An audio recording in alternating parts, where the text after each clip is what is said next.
Welcome into Middays with Marks. Alongside Amy Fadul, I'm Ray Dunn. Johnny Marks still down in Disney on this Wednesday. I got a text today. Yeah. I had to think for a second. I was like, it is Wednesday. Correct. Asking me about the Sixers game tonight. Sixers game's tomorrow night. Tomorrow night. Because I also woke up like, it kind of feels like it's Thursday. It should be over. Nope, we're not there yet. We got Uncle Sean producing the program today. Rodman, how you doing? Doing well. How about yourself? Did you hear about the big news in Rodman's life? I did not. He is now considered Uncle Sean by Cooper Salciunas. That's true. Yeah, amazing. so Congrats great. on that. I'm very honored. And I'm not going to make the joke I made while we were all hanging out there because that's just mean. All right? You look very tall in that seat. You look very tall in that seat. I'm not going to make any short jokes at your expense to start this show. 1 minute in. It's good to see Rodman. I haven't got to work with Rodman in a while. Usually it's just us yelling at each other in the back. So this is a great chance for us to get the opportunity to work together today. Amy, great to see you again. Back-to-back days. That hasn't happened such a long time. And I'll be honest with you. Not feeling 100% today, so we're battling. I was. What are you battling through? I was like, I wasn't Embiid questionable. I was probably like a Maxey questionable, where it was like, I'm gonna be there, I'm gonna play, but it's tough to go. I think I've come down with a little bit of football guy fever here, is what it is. And I don't worry, I don't actually have fever. I'm not contagious over here, but a little football guy fever after Howie Roseman and Nick Sirianni speak yesterday.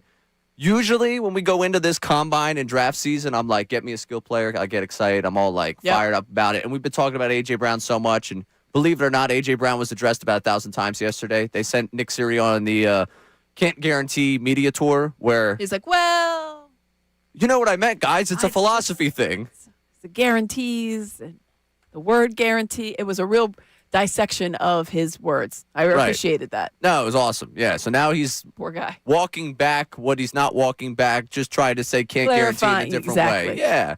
Yeah, clarifying. It was a clarifying media tour yesterday for Nick Sirianni because I opened up my timeline this morning at 5 a.m. and the first 3 videos are Sirianni on with 3 different media outlets being like, I love him. He's great. I want him back, of course. He's my guy. He's the best. Just trying to say life is not guaranteed. Yeah, nothing in this life is guaranteed. It's an odd way for him to phrase it. Live in the moment. Exactly. Go hang out with A.J. Brown while he's still in Philadelphia.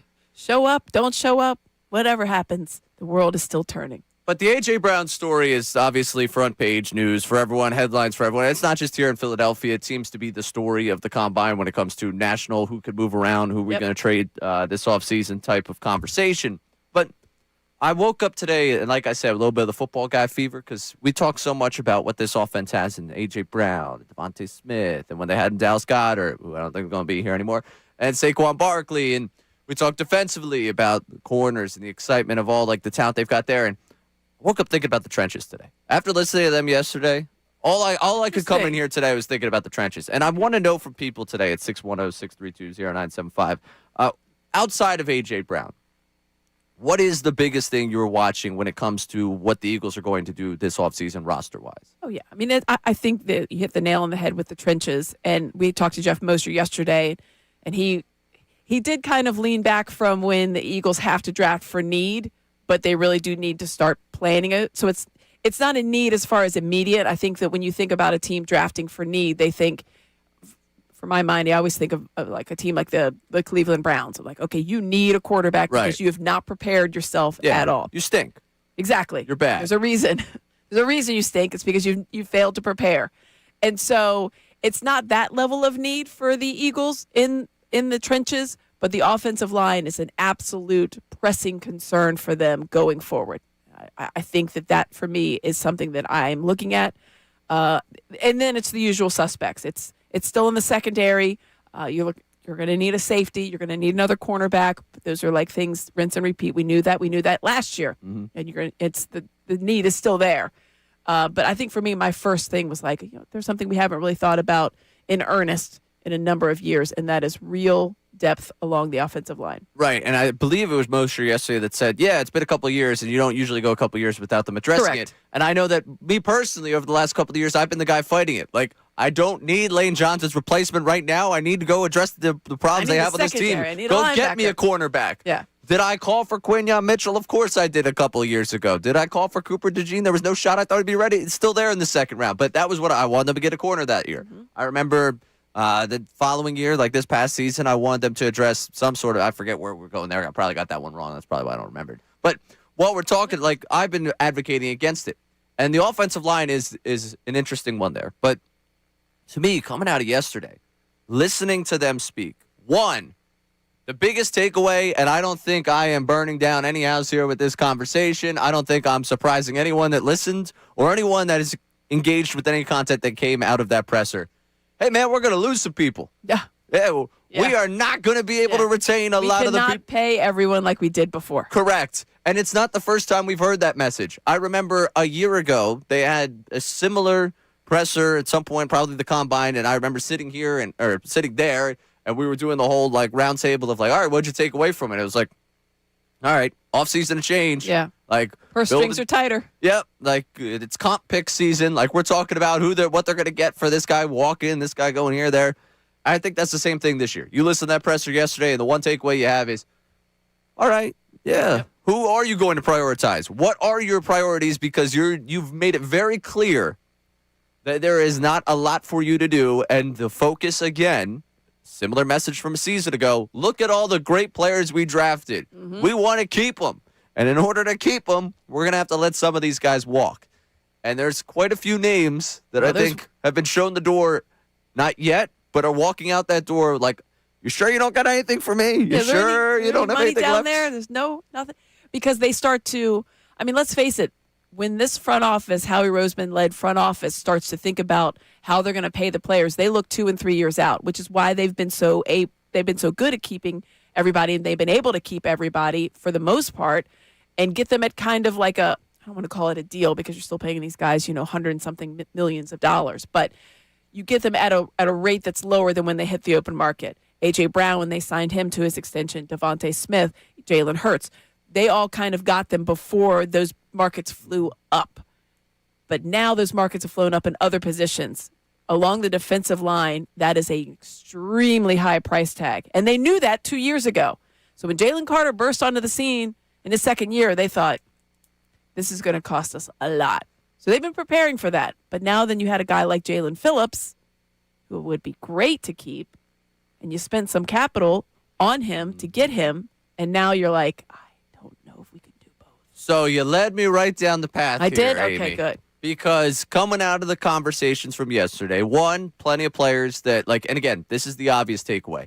They're telling you, we're not paying everyone, get ready for an offseason of change. Like, Howie Roseman's very much prime of the pump. Like, hey, everybody out there, you enjoyed that we ran it back last year? We can't do that. Right. And even last year, I remember them being like that because it was like, okay, they were going to what? Slay was going to go. Sweat, Milton Williams. They let you go. No, ahead of time. Like, these guys aren't coming back. Can't pay them. What he did was basically, hey, Joe in South Philly, if you bought that jersey for a guy on an expiring deal, I got bad news for you. I hope you got it from a knockoff site. Yeah. Or you're going to have to get your next one from a knockoff site because that jersey is going to be out of date by the end of this offseason.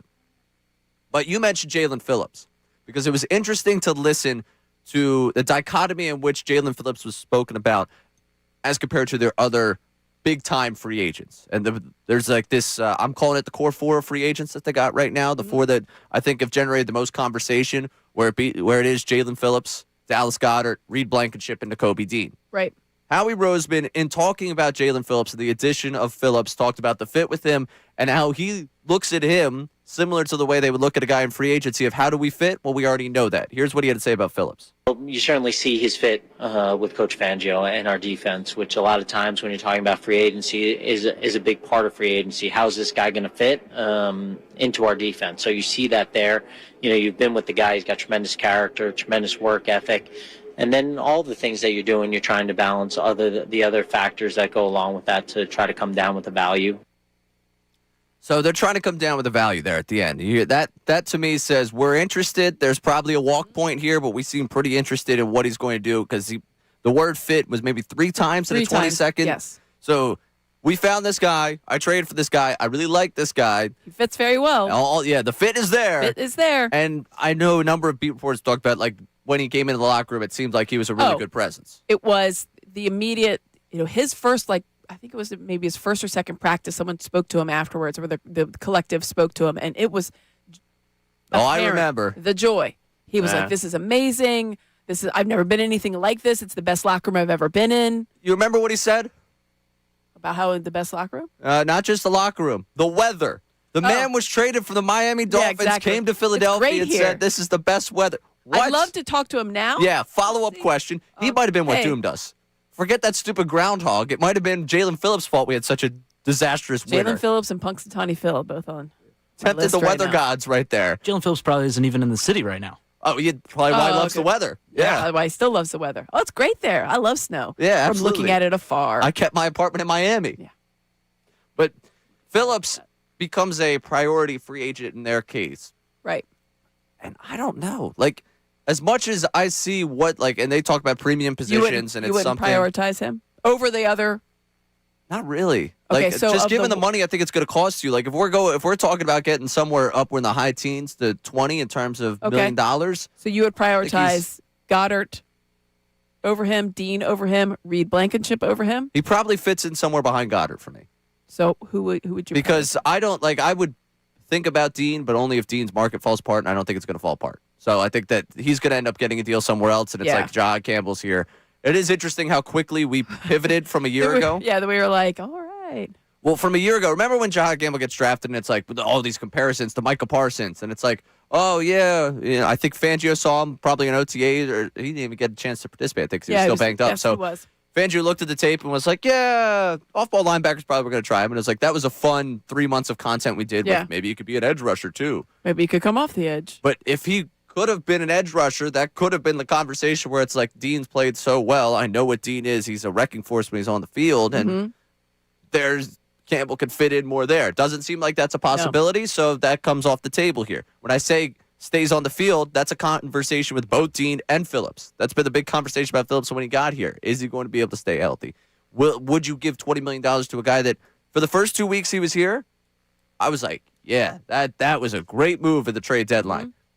Back half of his time here, sure, the pressures were there, but pressures don't bring down quarterbacks. Sacks do. Like, I just thought the numbers weren't there. The production wasn't there at the end of the season to be over the moon about bringing him back compared to other guys on this team, given what you'll have to pay him. And I understand that leaves you thin at a position that you're already thin at going into this offseason. But in terms of really spending your resources there, I don't know if he's a guy that I'm like, you know what? Let's put the rest of the offseason on hold. That's the priority I want to have. Yeah, I think you need to look around the rest of the league and see what's available on the market in terms of players that play similar styles and see what else is out. Because if you think you can get a Jalen Phillips light version and Jalen Phillips-esque version for a much lower rate and put him in Vic Fangio's system, I think most people will be okay with that. It's the gamble of what you do know and what you don't know. You know Jalen Phillips fits. Yes, his production fell off a little bit, but he still had a very good season here in Philadelphia. You wonder if he could have a little bit more success if he's here the entire time and in the off season throughout OTAs and then training camp and is completely immersed in the system. If maybe that fall off from bursting onto the scene to just being pretty good, because I think he was still pretty good. I know he didn't get home as much. Not that I think that that's necessarily, but you did want to have a few more pressures. You have a little bit more pressure coming off of that particular side. But I think as a whole, I like what I know more than what I don't know. Yeah. That's just me. But I haven't understand looked what at you're the saying. outside market to know, oh, well, if you can get this guy for $12 million as opposed to $19 million. I just think so. And this is more of a conversation about resources than it is actually the player that it is. Like, you are going to have to, one, extend the guys that you have, and two, try to address a number of different things on this team. Yeah, because there are extensions that are coming up. Do I think that Phillips raises the ceiling of this team that much where I'm going to put that much money into bringing him back? I think there's the concern there with the durability. I think overall, if you look back at that playoff game, one of the current concerns that I would have, just going back to that postseason, is that one playoff game against the 49ers, they didn't really get home. There was not a lot of pressure. What they were able to do in terms of actually moving the football, it's not that they dominated that Eagles defense, but the Eagles defense didn't get home enough in that game. And I think that was something this defense didn't rely on a ton. Now, it got better the second half of the season, where they were doing better getting pressure. But overall this year, much like a season ago, I felt more so the back end of your defense was strong enough to kind of prop up the front part of your defense. And that defensive front becomes so interesting to me because when I talk about the resources you have to invest, there's all these extensions coming up for the Philly Dogs, the Georgia Bulldog, whatever you want to call this group that mostly comprised of Georgia guys, and then, of course, a number of different guys on there. I thought Roseman talking about Jordan Davis and what they got from him was interesting. This was literally the last question of the presser. So I think a lot of people at this point, I know the way my brain works when these guys are talking. We get about 20 minutes into, like, Roseman speaking, and he's done, like, the same answer 6 times about 6 different players, and I'm like, all right, maybe it's time to break away from this presser. So if you missed this, here's what he had to say about Jordan Davis.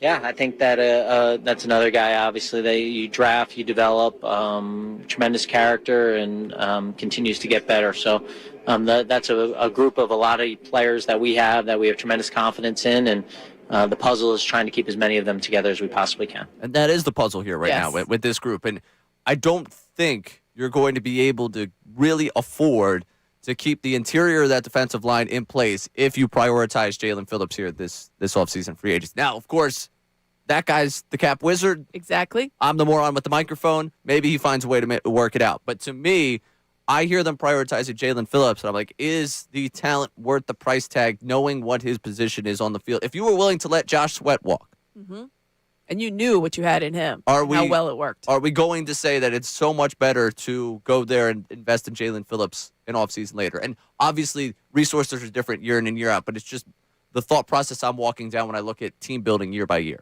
Yeah, and you're looking at it's not that you don't want to bring him back. It's, do you kind of pay the piper with one, and then you don't have enough for other people that you really could still value? And I think when you look at that core 4, as far as Dean, Blankenship, Goddard, and Phillips, for me, my first thought is like Phillips, but then I'm like, then I've just basically dismissed all 3? I don't know that I'm ready to dismiss all other 3. Maybe 2 of them, but not all 3 of them. So let's take a look at what one of the preeminent voices on the Eagles beat believes about those 4, because I want to ask the people, on top of what they're most interested in this offseason, at 610-632-0975, outside the A.J. Brown conversation. We will have our obligatory A.J. Brown segment coming up in this hour. Don't you worry. We're going to do it. I'm actually terrified because I listened to Jeff McClain on Covering the Birds, and I've listened back-to-back episodes here the last 2 weeks, just trying to comb through all the information. And there was a point where he had hinted at, like, hey, this could drag out. Yeah. And I was like, for my sanity, please don't. No. Please don't let it drag out. We might just do it. We'll find a good open for it. We'll just do the A.J. segment. And every day, instead of leading a show once a week with A.J. Brown, we'll just do the A.J. segment. Just a known segment. Like, we'll save everything for that one part. Or maybe we just do a show this week where we accept it's over and pretend like he's not a part of the team going forward. And just don't talk about it. Maybe that'll be what we do. But here is Jeff McClain talking about those 4 free agents and what he believes after listening to Sirianni and Roseman speak. When you look at the top 4 guys in terms of the Eagles' own free agents, Jalen Phillips, Nakobe Dean, Dallas Goedert, and Reed Blankenship, my impression of what Howie had to say, Jalen Phillips plays a premium position. He's going to cost a lot, but this is a guy that we're probably more focusing our attentions on. But you never know what he's going to get on the open mark. Nakobe Dean, I think he's as good as gone. They have Jahad Campbell in the barn waiting to go. Dallas Goedert probably gone. They have an opportunity here to remake the tight end room. Reed Blankenship, I thought there was a good chance that he would be back because I didn't think he was going to get a lot on the open market. Seems like Howie thinks he will, so we'll see how that plays out.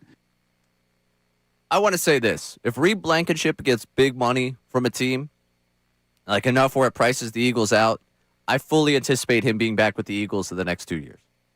You think that'll, like, flame out? Yeah. I think he's a good safety. Yeah. He's not the type of safety in which you are moving mountains of your cap space to system safety. Yeah, to invest in. I don't know. I watched C.J. Gardner-Johnson, who I thought was good with the Eagles. Yes. He basically burned through what 4 teams in a matter of years because he was good here. You went and you paid him, and it was like, maybe he's not good there. Now, that to me, like, that's where you end up with go with Reed Blankenship. I also look forward to, while we're talking about this, I've seen C.J. Gardner-Johnson talking online. He's doing, like, the streamer thing.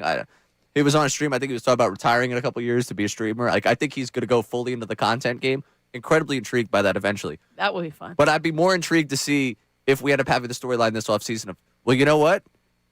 Last couple of years, change an offensive coordinator, bring in C.J. Gardner-Johnson. That worked for a Super Bowl 2 years ago. Here we go. Let's do it again. Why not? Come on through. But to the real conversation we're having here, of those 4, we'll pick this up on the other side. Also, with something I heard in Uncovering the Birds of a trade idea, and also will we keep the theme of working in the trenches, what the Eagles could look to do in the draft. We'll get to that coming up. But I want to hear from you at 610-632-0975, and also Amy Fadul coming up, of the priorities. You just heard what Jeff McClain said about those four guys, whether it be Nakobe Dean, Reed Blankenship, Dallas Goedert, or Jalen Phillips. To me, when it comes to Nakobe Dean, won't see him no more. when it comes to Dallas Goedert, it almost feels like right now, Won't see him no more. but we're not positive on those things. I want to hear from you, if you were in charge, who you're prioritizing this offseason of those four. And am I off base with this conversation about Jalen Phillips? Should he be the priority the way it appears right now for this Philadelphia Eagles team looking at their own free agents? We'll get to that coming up at 610-632-0975, and also what the Birds could be targeting, what they could be trying to pull off the first round of the NFL draft. Oh, man, Amy, it's draft talk already. We got 2 months to go. Alongside Amy Fadul, I'm Ray Dunn. This is Middays Marks on 97.5 The Fanatic. Now on 97.5 The Fanatic Sports Update. Will A.J. Brown be traded? I'm Sean Rodman, and Howie Roseman spoke yesterday. Here he is talking about players on the roster. We do the same thing in the draft. We have a value for every player on the roster so that we don't get sideswiped on anything, that we understand what we would do. That doesn't mean we would trade them, but at the same time, we got to be open to listen.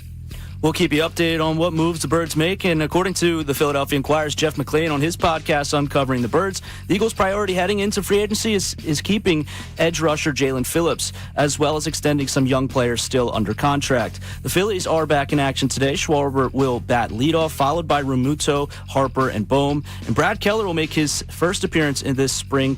He gets the start today for the Phils. First pitch is at 1:05 on MLB Network against the Tigers. Sixers beat the Pacers last night, and Embiid's returned from injury. Sixers are back in action Thursday night at home against the Heat. The Flyers' first game back from the Olympic break is tonight in D.C. You can listen to the game right here on 97.5 The Fanatic. Pre-game coverage begins at 6:30. This update is brought to you by Audible. And if you're stuck in traffic, take care of you with help from the top voices in well-being on Audible. Sign up for a free trial at audible.com/wellbeing. I'm Sean Rodman on the home of the Sixers, Flyers, and the best and the Union, 97.5 The Fanatic and the Fanatic app.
Cool, I'm Ray Dunn. Sean Rodman producing the show. Rodman, you're getting props early on. YouTube chat loved the first update. Oh, you did it because you nailed it. Appreciate it. Well done. Great work. I know they're here to critique me and make me better. I know what they're here for. Comes from a good place. Yes. Would you have participated in the producer combine if we did it? Yeah, of course Okay. I would. I'm not shying away from that. Maybe we can organize this by next week because the combine does leak into next week. Sure. Just welcome back Johnny Marks. Be like, hey, guess what? We got the bit. We got a combine bit. Remember the bit that you suggested about a month ago that we did nothing with? We're doing it. We're actually rolling with it now. But I'm just curious, who would be like would we have the hosts up here? Would it be an audience thing to judge it? I think you need a host. You need like a Like an ask the audience, like they would do like a cumulative score. like how. Yes, you Right. need to have an audience kind of rating system. You know, people hold up a number or input a number in some way, shape, or form. I think one of the things should be running to get audio, where you have to leave that chair because To the go around computer's the not corner. working in there. Right. You have to run out the door, go get it, and how fast you can come back with that piece of audio perfectly cut. It'd be great theater for me. It might honestly just be theater for me, though. You forgot the rundown of the show. It's you have to go get that. Right. Yeah. You forgot to pull the reads. How quickly can you get a read into the host without having to leave that chair? Oh, because yes. you're afraid Actually, someone's- That is important. A late read. Forgot my rundown on the desk when I walked in here, so I Well, don't know. that's why Oh, I was never mind. trying to allude to that, but he outed himself. That's tough. That's a tough look for you, buddy. You know, you did so well I was with that. just I was just training for the producer. The Yeah, read, for the the read producer to come in. combine. The ad read is a really good one. Yeah, the ad read is a really Time good because one. they have Yeah. to go get it. Get it, copy then- it, run it in. yes, and yeah, then run the it whole in. thing. It's a tough go. We'll see. Maybe we'll get the producer combine to happen. But I bring up the YouTube chat to say hello to our YouTubers. Also, remember YouTube chat recap coming up at 1:45-ish, 1:50-ish at the end of the show. So make sure if you're going to say something, make it at least entertaining for us. For us at the end of the show here today. We opened up today with the 4 free agents, the 4 high-profile free agents that the Eagles have, because they have more. And if you listened yesterday to any of Howie Roseman and Nick Sirianni, they're telling you, and a lot of them that are going to be back. Yeah. I don't want to Prepare break. yourselves, everyone. Right. I'm already dreading the moment on this program where Adoree Jackson's gone, and we have to figure out how we move on past the Adoree Jackson era, because that'll be difficult for this program to do. The official show of the Adoree Jackson fan club. I'm a founding member, I believe, of that club. I'm not the Are you president. the only member? No, John Marks is the president of the club. Don't worry. But as the Adoree Jackson show, growing concerned about whether or not we're going to see him back in Midnight Green next year. But the 4 free agents that are the high-profile ones for the Philadelphia Eagles, in Goddard, Nakobe Dean, Reed Blankenship, and Jalen Phillips. Who would you prioritize? We're asking that 610-632-0975. And I'd love to go to our text line here because Sean Robin tells me we got a couple texts on. Yeah, on the question of what we're looking forward to, one person put it pretty simple: a parade. And I guess that's what we're looking. So in the offseason, what Yeah. you're looking forward to? A parade. Yep, Yeah, that's a parade. good. Yeah. I'm really glad of that. That's not the question. Other question, though, in regards to trade talks, one person says trade for Keon Coleman like you did for Dotson, cheap a contract who hasn't had a great success in the Bills, and then also trade A.J. Brown to Jacksonville for Brian Thomas Jr. and picks. See, I don't think they're giving you Brian Thomas Jr. at picks for A.J. Brown. No, I don't think so. I hate to break that one to you. That feels like It feels like a lot. a fantasy football deal Yeah. right there, honestly. It feels Which, like, if hey, that happened in fantasy football, your commissioner should probably flag that one. well, I think you would be like that guy, let's be honest. We've all played in fantasy football leagues, being in the city of Philadelphia, with the one Eagles fan that's like a massive Eagles fan, Yeah. and it's like, oh, I wonder who he's going to take in the first round. Saquon Barkley. Exactly. Or I wonder who he's going to take in the second round. A.J. Brown. Like, I think about it. I told you during the break. I was texting one of my buddies from high school this morning, and he's that guy. Joey, I love you, but you're that guy. Like, when we go in the fantasy football draft, I'm like, who's the next Eagle up on the board? Because it's going to end up on his team. If he shows up for the draft, which is a problem with him, he's going to take a bunch of Eagles. That would be the only time that deal gets accepted in fantasy football, would be probably the AJ. And Thomas, to his credit, did have a down year. So I guess to the Texans' credit there, had a down year by the expectations. But I would not think that deal would be pulled off, because you're going to end up paying for A.J. Brown, and you have a guy that I think you would believe is going to bounce back and still believe in down there in Jacksonville. Unless they're talking about trades, and I haven't seen anything with him down there in Jacksonville. But an A.J. Brown trade is interesting to set up where we wanted to go with this segment, because I was listening to Uncovering the Birds with Jeff McClain, and just the idea of, okay, where are they going to go in the draft? What could the Eagles pursue in the draft? What are Right. they looking for? We mentioned the trenches earlier today. I've got football guy fever. I'm kind of sick of talking about all the skill positions. Let's talk about the trenches. The real trenches. Yeah, and Jalen Phillips, the opening conversation here, I'm not prioritizing him the way it seems like the Eagles are in this offseason. I don't think that I want to spend the money it's going to take to bring him back. But it seems like they're going to do that. Now, the other side of the football is they're going to prioritize building that offensive line, given the health concerns we saw in that offensive line last season. Be interesting to see what that looks like post Jeff Stoutland, Yes. but also interesting to look as far as how much they'd be willing to move to go get the offensive lineman they want. Jeff McClain threw this out there on the podcast. I don't think you've heard this one yet, so I want to get your blind reaction to this one, Amy Fadul, without me even setting it up.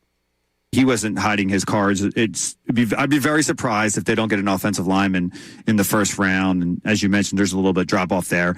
And potentially he could use the A.J. Brown trade, a potential A.J. Brown trade, as an opportunity to move up into the top 10 and get one of those top guys. And we've seen him do that before. Going from 23 to 8 or 9, it could be hard.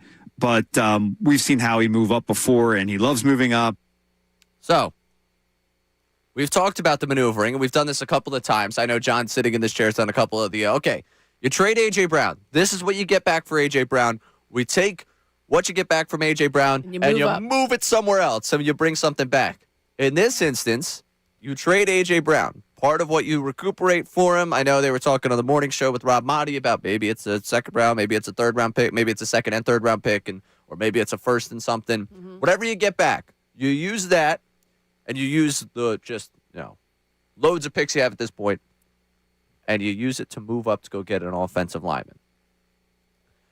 Talk about, and I know I'm supposed to be football guy fever today. Talk about a move that is probably the least sexy type move you can make. Moving on from a wide receiver who's had 4 straight 1,000-yard seasons for you, has been an all-pro. To get a guy in waiting. Yeah, that probably won't, in best case scenario, doesn't see the field next year in the top 10. I don't know. I don't like that. It doesn't feel good.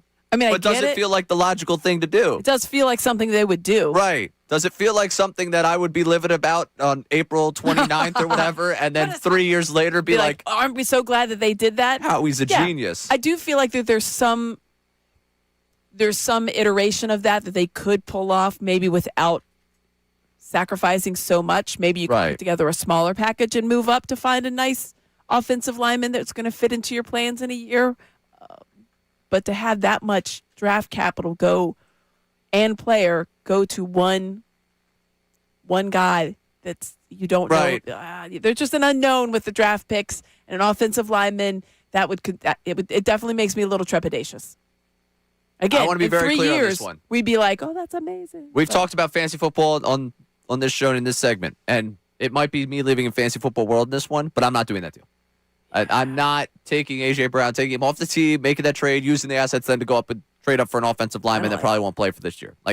I get it, the long-term building of it for people. Maybe there's someone that's like, you're not being patient enough with this. I don't feel like I'm in a window of patience. I feel like we've talked a lot about how next year is a make-or-break year for the head coach, for the quarterback, for just this entire franchise and the direction of it. If I'm trading a really talented player and using the assets I get from that, trading that really talented player to get someone that's going to be someone in waiting. Yeah. Sorry, I'm not in on that one. I don't like that move. But it's something that was McClain suggested, which I don't think it's out of the realm of possibilities. They're going to try and move up to get an offensive lineman. But if they're moving up to get an offensive lineman, somewhere in the teens. Somewhere in the teens, from where you are at 23, package something you already got. I'm not. The A.J. Brown move, whatever you get back, I'd like to feel a little bit, bit more excited about it. I'd like to feel like there's some sort of return there instead of just a couple of offensive linemen down the line. So, or an offensive lineman. It just feels like that. I would say singular in this case. An offensive lineman down the line, which does it feel like the return for this is going to be underwhelming? Assuming for it the happens. A.J. Brown trade? Do you feel like we're going to come on the air and be like, how we would have moved? No. I don't know if we're going to be blown away by it, but I don't know if I'm going to be underwhelmed. Okay. Underwhelmed's a good word. Maybe I'll just be whelmed. Properly whelmed. See? Properly whelmed. I'm so glad you brought that up. It's not a word. It's a word. It's not a word. It's a word. Being whelmed is a thing.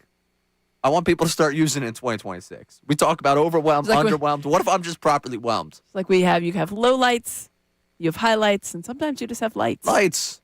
You guys Sometimes should do a segment. Sixers lights. I'll just do it. I was like, these aren't highlights or low lights. They're just lights. It's just a pass. Yeah, it's Just like, just, oh, that here was a it good is. swing of the basketball. Yep. It's not a highlight. Just a possession. It's not a low light. Here's just a possession. Right. Even the possessions that end up layups are 2 points. Sixers lights. You hear me? Sixers post game live. I got friends at NBC still. I'll send them a few Yeah, texts. exactly. Hey, could we just do a light segment? I want a Nothing light segment. Riveting is just average play Right. in any sport. I think it's a good bit. Here's just average play.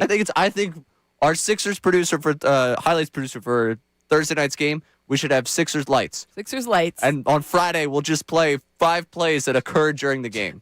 Just plays. Just here's some possessions. Some resulted in a pass or a bucket. Some didn't, but just enjoy it. A lot of people ask me, how'd the show go? And I usually say, well, we didn't reinvent the medium. Today, we'll reinvent the medium. We're not doing highlights. We're just doing lights. I always think about that when I say, like, you can be overwhelmed, you can be underwhelmed. Properly whelmed. And I will be properly whelmed, I imagine, for what he gets. I don't think I'll be underwhelmed. I'll probably be underwhelmed. Speaking of A.J. Brown and the underwhelming, overwhelming nature, we will have our obligatory A.J. Brown segment coming up because Nick Sirianni said he can't guarantee that he'll be on the roster when he spoke with reporters last week. Great. Yes, good stuff. Good to see because it was a philosophy answer. You can't guarantee anything in this life. Well, because he said that, and every headline went with those 2 words, he had to go do a media tour. That was his punishment around the combine. He spoke to everyone. We'll play what he said to ESPN coming up next about A.J. Brown. And the tide was turning one way for a while. It feels like it's turning the other way now. Coming right back. We'll get that for you coming up next here on The Fanatic. This is Middays with Marks. The Sixers have had an up.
right, Amy Fadul, I'm Ray Dunn.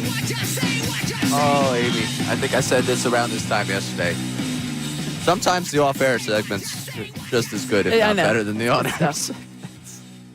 And this is a segment that we've done now 1 million times, and we're going to do about 1 million more times. I'm telling you. We should see about getting it sponsored. Yeah, we should. By like somebody. AJ's. AJ's, is there like something that... So there's like a restaurant that has like also initials in it that we could use? BJ's. That's a place. That's some people are members of the club. It's one of those wholesale, right? Like there's one in Oaks.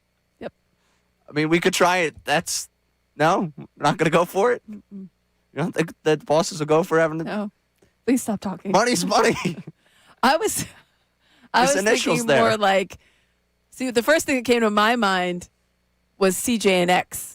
CJ is a Maniac. Yeah, that's CJs good. and AJs, and you could go and have like a little segment there. I mean, that would make a lot of sense. It'd probably work better. Yeah. And that you went to the wholesale company. I did. I mean, it's a wholesale company. What do you want from me on that one? That's fine. There's an AJ Appliance in Philadelphia. I'm looking it up right now. You're looking for so it's a just AJ's like Pizza in Westchester. I mean, I'm just throwing out ideas all here. right. I'm just saying, if there's an AJ's Fine Food, AJ's Fine Food. the AJ's with update AJ. brought to AJ? you by AJ's. Yeah. I mean, I was just trying to help out here, really, when it came down to it. And A and B, they're next to each other in the alphabet. Right, All right. right. And CJ's? CJ and X, yes. Yeah, so they're, I mean, Okay, but we're we're all through the over whole this. alphabet We're- here. But we need, what we're saying is that, PJs. Oh, we have all of us. Keep going. yeah, what we need here is something every single day on AJ Brown, because that's what we have to do. And I will tell you, I got a text also from the open of the show here. Silvana was like, why were you awake at 5 a.m.? Because last night I decided I was exhausted and I wasn't going to put the show together until this morning. And I don't sleep when I do that. That's a massive problem for me. If there's not a show sheet done, they've been joking on the YouTube chat about the therapy chair that's behind you. That I probably need it for like the anxiety I have when I go to bed and there's not a ton of... It is kind of weird that there's just this... It looks like it's part of like a sectional, but it's not... Right. Well, we've got our lounge out there that a lot of people hang out in. I mean... Yeah, it's a very... People usually like take a quick phone call and then leave it immediately. Right. Yeah, I think the only person I see out there religiously is Matt Menard. Yes. And then when Vito's like, sitting on that couch, you know that something's about coming to go down. Yeah. So like the other couch, which you can't see, it's next to the lonely therapy chair. If someone's sitting there, and I can usually catch it out of the corner of my eye, and I'm like, they're getting ready to come in. Yeah. Like, Yeah, what are no, they doing? usually it's Vito about to ask me to work another shift. He's like, Can you hey, stay? Ray. We need someone to cover. Yeah, but right now they've got Robin working triple, so it's all right. That's fine. Oh, yeah. Sean, what else you doing? Just one today. Just one. Yeah. Just one today. Today, but maybe tomorrow will be the triple. Yeah, you never know. Yeah, I was rooting for that during the whole snow thing. I was like, just keep Robin here for 12 hours. Just see what happens. I mean, I basically was here for 12 hours because here the night before, too. Yeah, it's a good point. You basically did work that, so go work by you. Back to the A.J. Brown conversation, because we heard or we saw everything that was said about him from Howie Roseman and Nick Sirianni to the local beats before they left for Indianapolis. And it was a massive, hey, we like this guy, but we can't tell you what's going to happen. They didn't shut down. Can't guarantee. Right. They didn't shut down trade talks with him. Nick Sirianni said he can't guarantee anything past tomorrow, which was a wonderful thing to hear. And then we all reacted to it. So then the reaction to our reaction was, Nick Sirianni, you better go grab a couple of microphones out there in Indianapolis. ESPN's out there. NFL Network's out there. Even though I think those two things are very similar at this point. Now, ESPN owns NFL Network. that's what right? I'm saying. So, right. Yeah, we've now, but I'm to cross-pollinated enough. So go sit down with Garofolo. Go talk with ESPN. Here's him talking with ESPN about A.J. Brown. He has meant so much to our football team these past 4 years. And like I said, I've always said I've never hated my relationship with him and the relationship that I have with him. And it's been awesome going to work with him, going to battle with him over these past 4 years. And, we're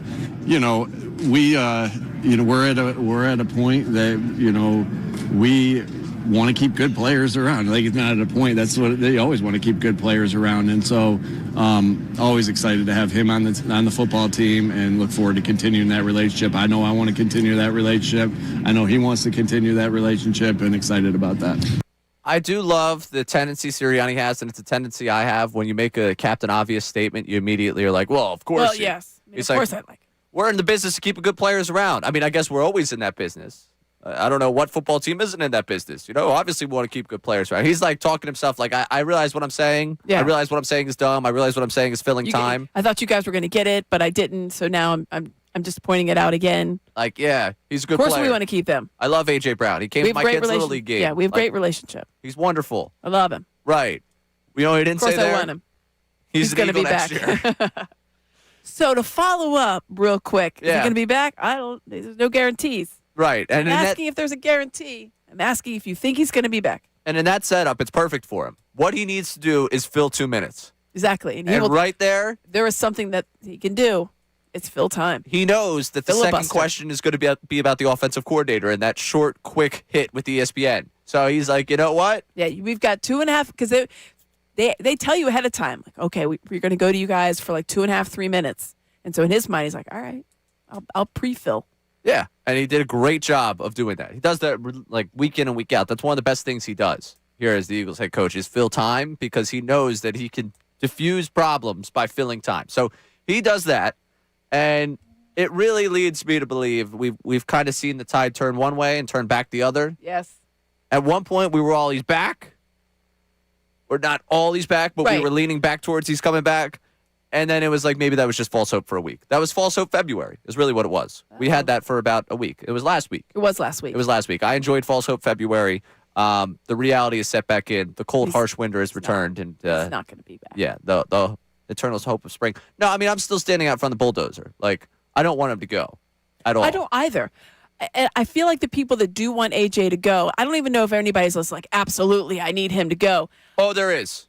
That they're vehemently opposed to him returning. The people I talk to are like, yeah, I realize he's probably gone. It's probably for the best. It's kind of like a wishy-washy, like I get it. It probably will be better in the long run. I don't know that I've actually physically talked to a human that's like, absolutely, he's got to go. 610-632-0975. Let me know. You're out there. I know you're out there. I see you on the text line. If you want to give us a phone call and call us up to explain to Amy Fadul how much you hate the guy, that is your prerogative. If not, you can do what you do a lot on the text line when he comes up. Needs to get out. Need him out of town. You have to have him. You have to have him gone. Have to have him gone. Yeah, have to have him gone. I see He it on the has text line to all the go. time. This is something Vehemently. This conversation coming up is something that I think also would be good to get some fan perspective on because Sirianni did that media tour, and a part of that media tour he spoke to Mike Garafolo, and that conversation, he was asked about, have you been able to kind of process the good of the season? You won double-digit games. It's a conversation we had yesterday. They won 11 games. Is that a good thing? Like, Yep. Did it feel good? No. But when you look at the record, it was good. It was good. Right? You got into the playoffs. What can we, I want a definition and not, please spare me Webster's. All right. I also have Google.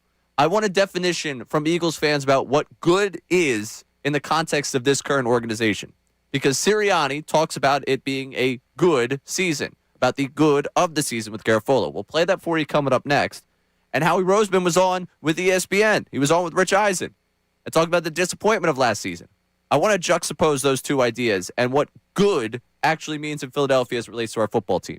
I want a definition, all right? And not Webster's, please. Your own personal definition. Yes, how you define a good season. Right, because we asked at the open of the show what you're looking forward to in this offseason, what you're looking forward to doing. Someone said a parade. You don't do parades in the offseason. So I'm asking you a very specific question here. Your definition of good as it pertains to an Eagles season at this point in time in the organization. We know they're amongst the gold standard in the sport. What is a good season? We'll break that down coming up next. Alongside Amy Fadul, I'm Ray Dunn. This is Middays Marks on 97.5 The Fanatic. Now on 97.5 The Fanatic Sports Update. Who will stay and who will go? I'm Sean Rodman, and this update is brought to you by Papa John's. Introducing new pan pizza from Papa John's. Order a medium one top pan pizza, just $11.99 when you download the Papa John's app or at papajohns.com. Better ingredients, better pizza, Papa John's. Nick Sirianni spoke on rotating free agents yesterday at the Combine, and here he is. You want to try to bring back as many guys as you possibly can. As far as, having good football players, good people around. I love our team, and you name the guy, and I'm going to say, yeah, I want him back. The Eagles have a number of key free agents, including Jalen Phillips, Dallas Goedert, Nakobe Dean, and Reed Blankenship. Phillies are back in action today with Schwarber batting leadoff. Brad Keller makes his spring training debut today. He gets the start for the Phils. First pitch is at 1:05 on MLB Network against the Tigers. The Flyers are back in action after their Olympic break. They are in D.C. tonight. You can listen to the game right here on 97.5 The Fanatic. Pre-game coverage begins at 6:30. This update is also brought to you by WeatherBug. Get the fastest local alerts and accurate 24/7 forecasts with WeatherBug. It's easy to use, so the weather never takes you by surprise. Download the free WeatherBug app today. I'm Sean Rodman on the home of the Sixers, Flyers, and Union, 97.5 The Fanatic, and the Fanatic app.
On Middays with Marks, alongside Amy Fadoul, I'm Ray Dunn. Andrew Salciunas still hanging around. I think there's a good health conversation for him right now. He's having a good health conversation. I can tell you, I am not in good health at this current moment. Is it because you've been afflicted with football guy fever? Football guy fever, for sure. Yeah, I'm all about the trenches right now. I'm all locked into the trenches. And we'll get back into that conversation from a little bit earlier coming up in the 12 o'clock hour. We're also coming up in the next segment, 11:30. We're going to do blogger versus broadcaster for Sixers tickets. We have Sixers tickets to give away. And coming up at 11:30, we have our pregame, halftime, postgame live host from NBC Sports Philadelphia, Amy Fadoul. That's me. In the house. And sitting in that chair across from us here, we have former 76ers blogger, Sean Rodman. Yes. Yes. That's. Would you prefer I use the term reporter? No, bloggers. Bloggers, okay. right? Okay. I figured it worked a little bit better, blogger versus broadcaster. I thought that was pretty good. I mean, I'm not asking for an applause here, but I thought at least at 5:30 this morning when that came to me, I was like, that's pretty good. That's pretty good. So we have Sixers tickets to give away coming up in the next segment. We'll give you an idea of how to do that. You are going to have to pick a side in this one. I hate to make the two of you compete against one another, given that you guys only see each other a couple times a week. This No. could get very heated. I don't want you guys to Would never. leave here. I don't want anyone to, want to fight each other. But, we have tickets for tomorrow night's game, Tomorrow which is night. a big one for the 76ers. Heat. The Heat lost last night. Heat had won 3 in a row. Got to keep them at bay. Keep All right, them you got to up. keep Keep yourself them in. out of the play-in. Keep them in the play-in. Keep yourself out of the play-in. Big one tomorrow night down at the center. So, excuse me, at the Xmo. Just is Xfinity Mobile Arena just too much for you to The stay X. there? Okay. We're going down to the X. No one calls it that. We're going to the X. Literally, no one calls it that. We're going to visit the X. No one says that. Can we say like going down to the arena? Like since we can't use the center Congrats, anymore. man. Yeah. We're going down to South Philly. All right. The arena. Okay, We're just yeah, going no, to the it's fine. game. We're going to the game. Well, at there's a lot Xfinity of Mobile games in Arena. town. You never know. No, there's not. Yes, there are. Tomorrow night, there's a lot of games in town. I don't know. Could be. We're going to be going to the Xfinity Mobile Arena where the Sixers and Flyers play, everyone. That's where we'll be. I'll be there, and hopefully you can too if you beat us in whatever game this is. Oh, Which- no. The two of you are competing against one another. They have to pick the correct winner. Oh, that's right. Yeah. Yeah, so this is good. Brog, And we don't know the subject matter of the question. nope, not yet. Yeah. All we were told was that it harkens back to a nice time, A fond memory. a fond memory. I mean, Sixers time's gone by. We'll have fun with it. I'm excited. Yeah. What it's time good. is this? This is coming up at 11:30. Perfect. So 28 minutes to get yourself Everybody get mentally ready. locked in. On a subject matter I do not know. I'm locked in. I mean, I feel like the Sixers, I have fond memories of all seasons. all Sixers, obviously. Except for last. Yeah. So it's not about last season. I can tell you that. Okay. So I know Robin's back there prepping. Like, ooh, it's not Probably about last on the year, internet. Man. Yeah. Not about last year, man. You on the internet? Hands are up. Hands are Not looking anywhere. Yeah. All right. Sounds good. All right. So last year, not a good season for the Sixers. This year, we're talking about good seasons for the Eagles. Was last year a good season for the Eagles? I want to get to that, like the crux of that definition, because it's important the context in which this organization exists. I remember, I believe this was a common refrain when working with Mike and Bill, where the Sirianni conversation was always a big thing between us, and Bill sometimes did the old, well, you're look at what we have here, like compare it to someone else. And Mike's like, I'm doing radio in Philly. I don't care about what's happening elsewhere. Right. And it was always a fun way to kind of smack aside the hand of Bill trying to get to him. Like, shut up, dude. Like, Exactly. I Don't. always loved it. It was a fun dynamic here, but it is so much of this conversation kind of takes into perspective whether or not you have it with everyone else or you're so locked in here. And last season, for what it was, they won the NFC East. That happened. We got rid of one of the all-time television graphics. Yes. No What- repeat winner. Correct. No repeat winner for 2 decades. Fox, right now, scrambling to figure out how they're going to come back from break in the second quarter of an NFC's game in December. They have no idea how they're going to do it. I've talked to a number of executives over They there. will start, when's the last three-peat? Man, they're going to That's have to go even back. further. Yes. I'm sweating just thinking about them pulling Yes. out that graphic. They're excited. But they, See? they TV people, we always think about We're all the always thinking graphics. ahead. Always have graphics ready. always think in storylines. Yep. That, for a lot of teams, to be a good season. Winning back-to-back division titles, getting to the Absolutely. postseason. Obviously, they had won the Super Bowl the year before. But in the context of the Eagles organization, the expectations placed on them year in and year out by us and internally, does last year constitute a good season? Let's hear from first Nick Sirianni, who was on with Mike Garafolo, NFL Network, talking about, and this is Garafolo asking him, are you able to take away the good from last season? I think when you look at the rest of the comments, like I can't guarantee I'm going to be here tomorrow or be here in this building. So at the end of the day, all seriousness, at the end of the day, I love A.J. Brown. I love the player. I Not love positive the person. that this would Yeah. be the audio we're This searching seems for. like this is A.J. Brown. I was wondering where Mike Garafolo's voice was I going to heard come in there. guarantee, Yeah, guarantee. and he loves A.J., and they have a great relationship. They've got a great relationship. But we knew that. We And that did was know our that. A.J. Brown segment. That was. Sponsored possibly by another initial company, TBD. Oh, yeah. I'm going to be the one forced to say it. Nope. I said a couple. We won't revisit that. We won't revisit. AJ's Fine Dining, I believe, was a nice restaurant. We'll have Yes, to find that AJ's one. Pizza was also one of AJ's them. Pizza. So, and we can get the audio here. This is the combine. We're going to talk about this at the combine. I mean, this combine week This right is here. this is one of those where when it comes to the combine, whatever you see in the combine for producer combine, it's not. They're going to harken back to the actual game tape and be like, "Hey, he looks great in the combine," But remember that game? Remember that game? Remember that time they played Alabama? That was tough. So what Sirianni says on with Garofalo is basically like looking at what we did is, there was good in the season to take away. And he gives, some of the context of what the season actually was. Garofalo kind of set him up with it by saying, are you able to take away the good from it? Howie Roseman was on with ESPN. Do we have his disappointment with the season's end here? All right, this is him on with Rich Eisen. Things happen, but when it doesn't happen, we're disappointed. And so we got to start and look at that and why it didn't happen and go through the reasons and go through the tape and go through the roster and all the things that could potentially make us better so that next season has a better result. So he's disappointed. He goes through the disappointment pretty much. We got to turn the page on it. Thought we had a chance, didn't have a chance, didn't end up working out for us. And I think in his mind, and he says it post the season, right after the season when they did their pressers, we're disappointed if confetti's not falling on us year in and year out. We can't, as a city, constitute a good season as winning the Super Bowl. We are not that blessed yet. Okay? We do not have the dynastic tendencies of some other organizations. I would say for a while there in New England, good only meant a Super Bowl. For Kansas City right now, good is only a Super Bowl. But going back to last season, I don't think I could constitute it as a good season given the expectation going in and given the expectation that this organization has. So I'm curious for people at 610-632-0975. What is your definition for a good Eagles season? Because this one, to me, is one that left more obviously for you to be desired based on the expectation, the roster I think you had at play, and your own shortcomings, whether it be coaching or some of the play on the field, that left all that out there to be had. Good for me, I think, at this point. We're talking about playing in the divisional round. Like, I think you need to win a postseason game. That's probably the bar I would give for this team at this point to constitute a good season. Even though I understand as I say this, I'm thinking about, man, if they snuck by the 49ers there at the end, was that still going to be a good season for me?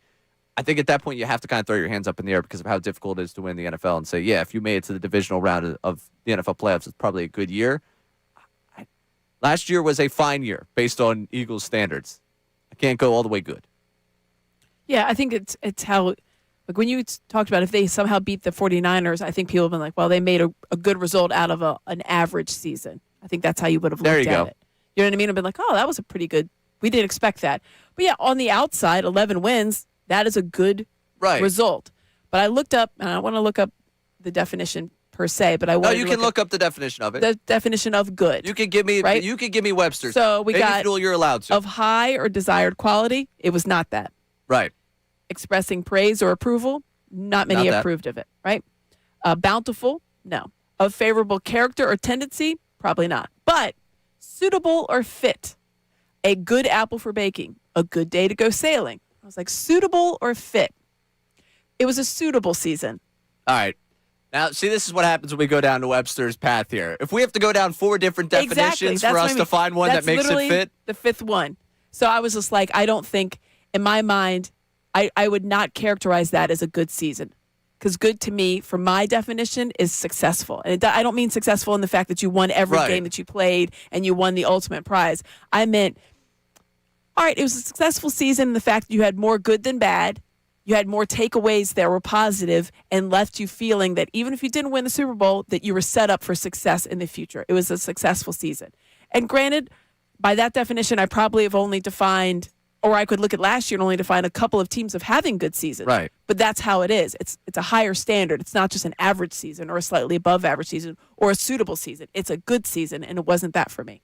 I think in the Sirianni era, would you qualify 3 of the 5 as good? More good than absolutely. Right. I think 2023, we all know what that was. Well, that wasn't even remotely good. Right. But you could say you went to the playoffs. Yes, and you won. Won double-digit games. A lot of teams would trade for that. You were 10-1. Yes, teams would trade for that. Did you just slip into the little bit of a Colorulo there? At one point you were 10-1? I did. Oof. I feel like he had that argument a lot. You think? I think I was on with him, and I just was like, no. I think them being 10-1 was more of a testament to what Nick Sirianni was. I've heard it. Trust me. I hear it actually. You know how I said I can't sleep when I don't do the show sheet? Like, there are some nights I wake up from a nightmare of Nick Sirianni talk. It haunts me. They ask me, why don't you like that guy? That's why. I'm haunted by it. Haunted by that conversation. But yes, I think that more good than bad. More good than average. He's had very good seasons. He's had exceptional seasons. He won the Super Bowl. He's been to the Super Bowl. Yeah, definitely more good than not good seasons. But yeah. I mean, there's been so much good. So much good. So much good. And it's not to say there wasn't some good. And I know in the quote from his conversation with Garofalo, he talked about that. There are some good takeaways. I think you saw some glimpses, but overall, the product on the field was not good. There was no consistency. You didn't walk into any game thinking, yep, I feel really good about this one. And I think that's, for me, the end all be all. Like, when I look at the whole season, I don't think there was a single game, start to finish, aside from maybe the second Giants game, that I thought, yeah, that was a good game. I've had this conversation in my other line of work when you're talking about like a team that's been inconsistent through a season, about like putting together, like college coaches all the time use the phrase like full 40. Like, we want to play a full 40. We want to play a full first half, second half. We want to deliver that full product to you.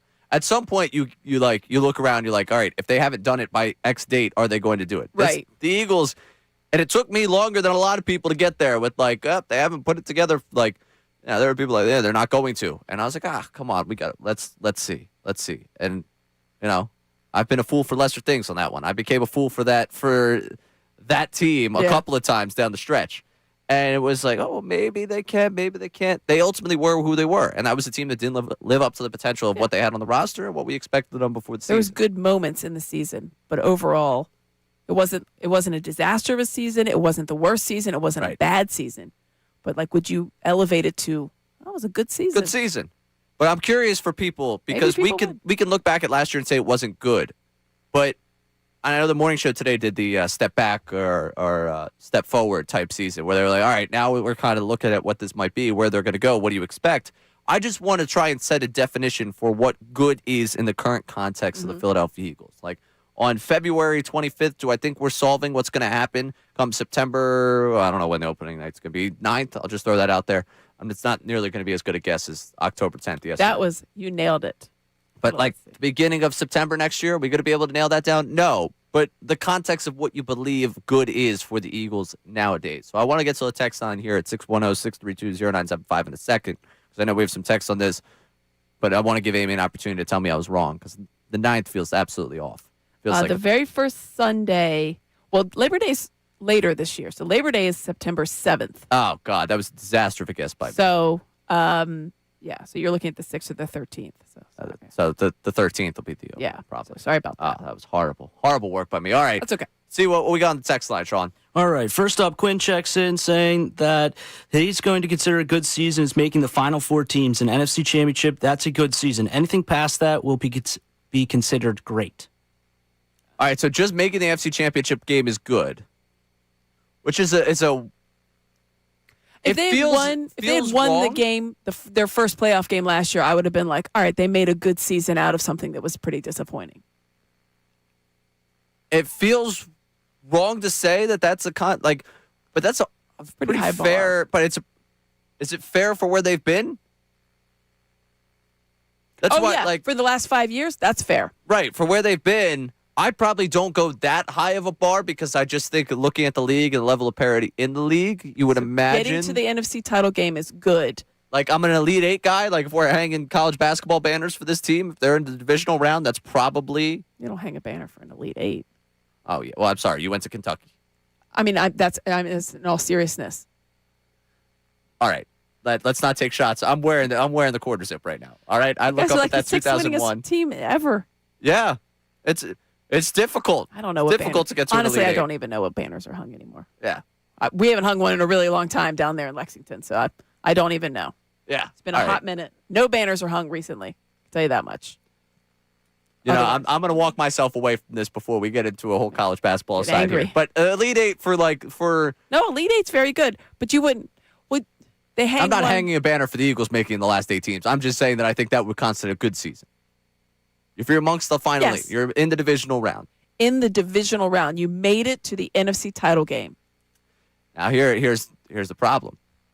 The issue with making the divisional round, if you make it as a bye team and you end up losing, it's what makes it such an interesting, the semantics of this conversation. So we got some of the text or the then you YouTube had a good chat. regular season. You had a good regular season, but I think there'd be There'd a be lot some disappointment. Yeah, there'd be Hear massive ya. disappointment around here. So, Rodman, we'll get back to the text line in just 1 second here. I want to look at the YouTube chat we're rolling through here because Eagles season, while not disaster, was not good. Good is living up to potential. There was one more here. I saw Neil had something for us here that I've lost now entirely. Good is different for each team, but he also had an Eagles take on here. But there was a couple people just weighing in on what exactly good was. And if you want to give us your definition for what a good Eagles season is at this point in time, you can at 610-632-0975. We'll go back to the text line here.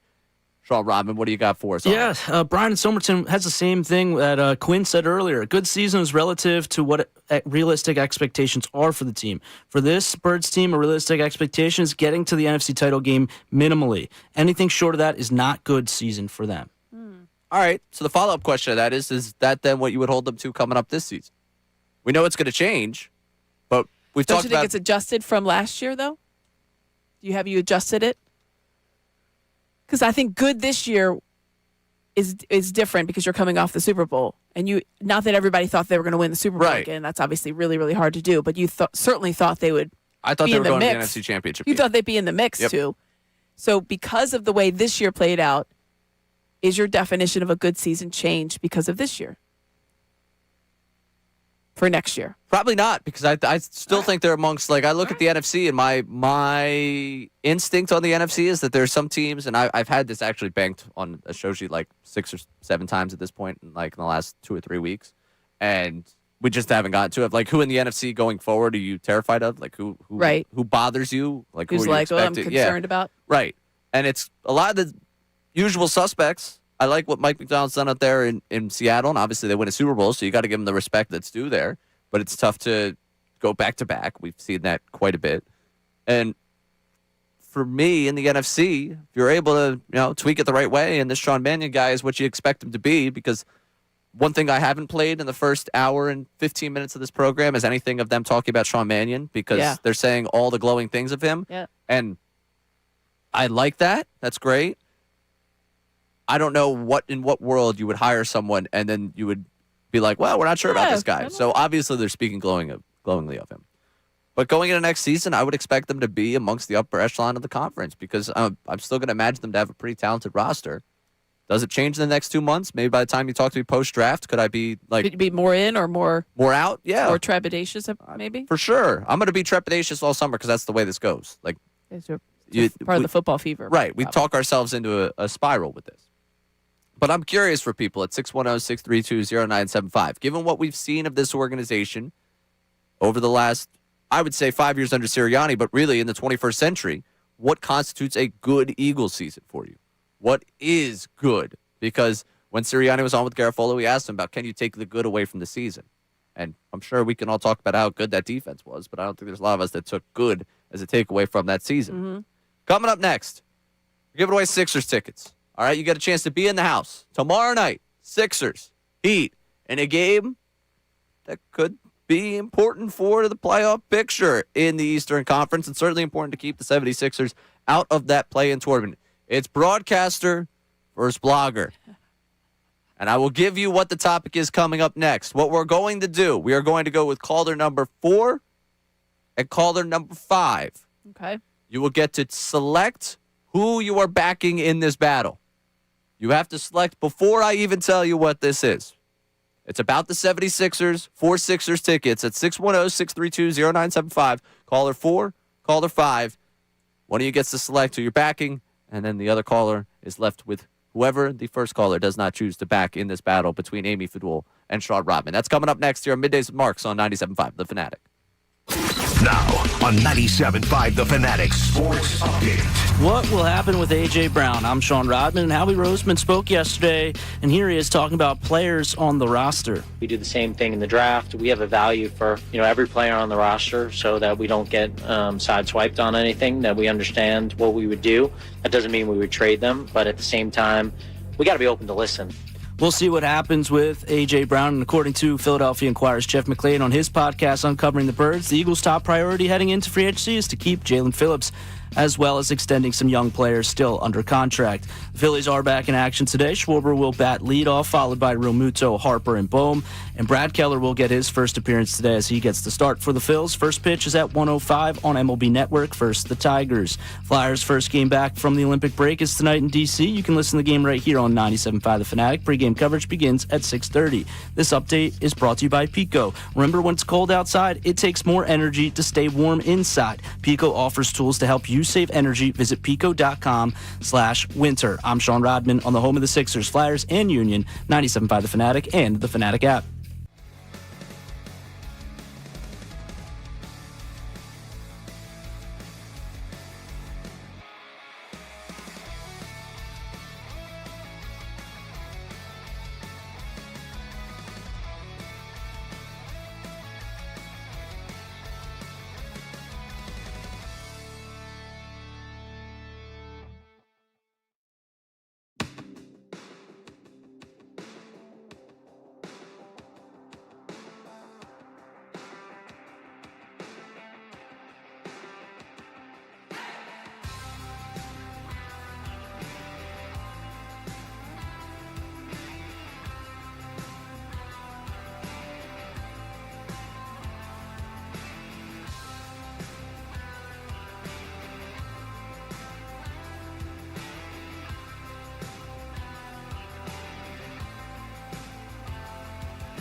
for me.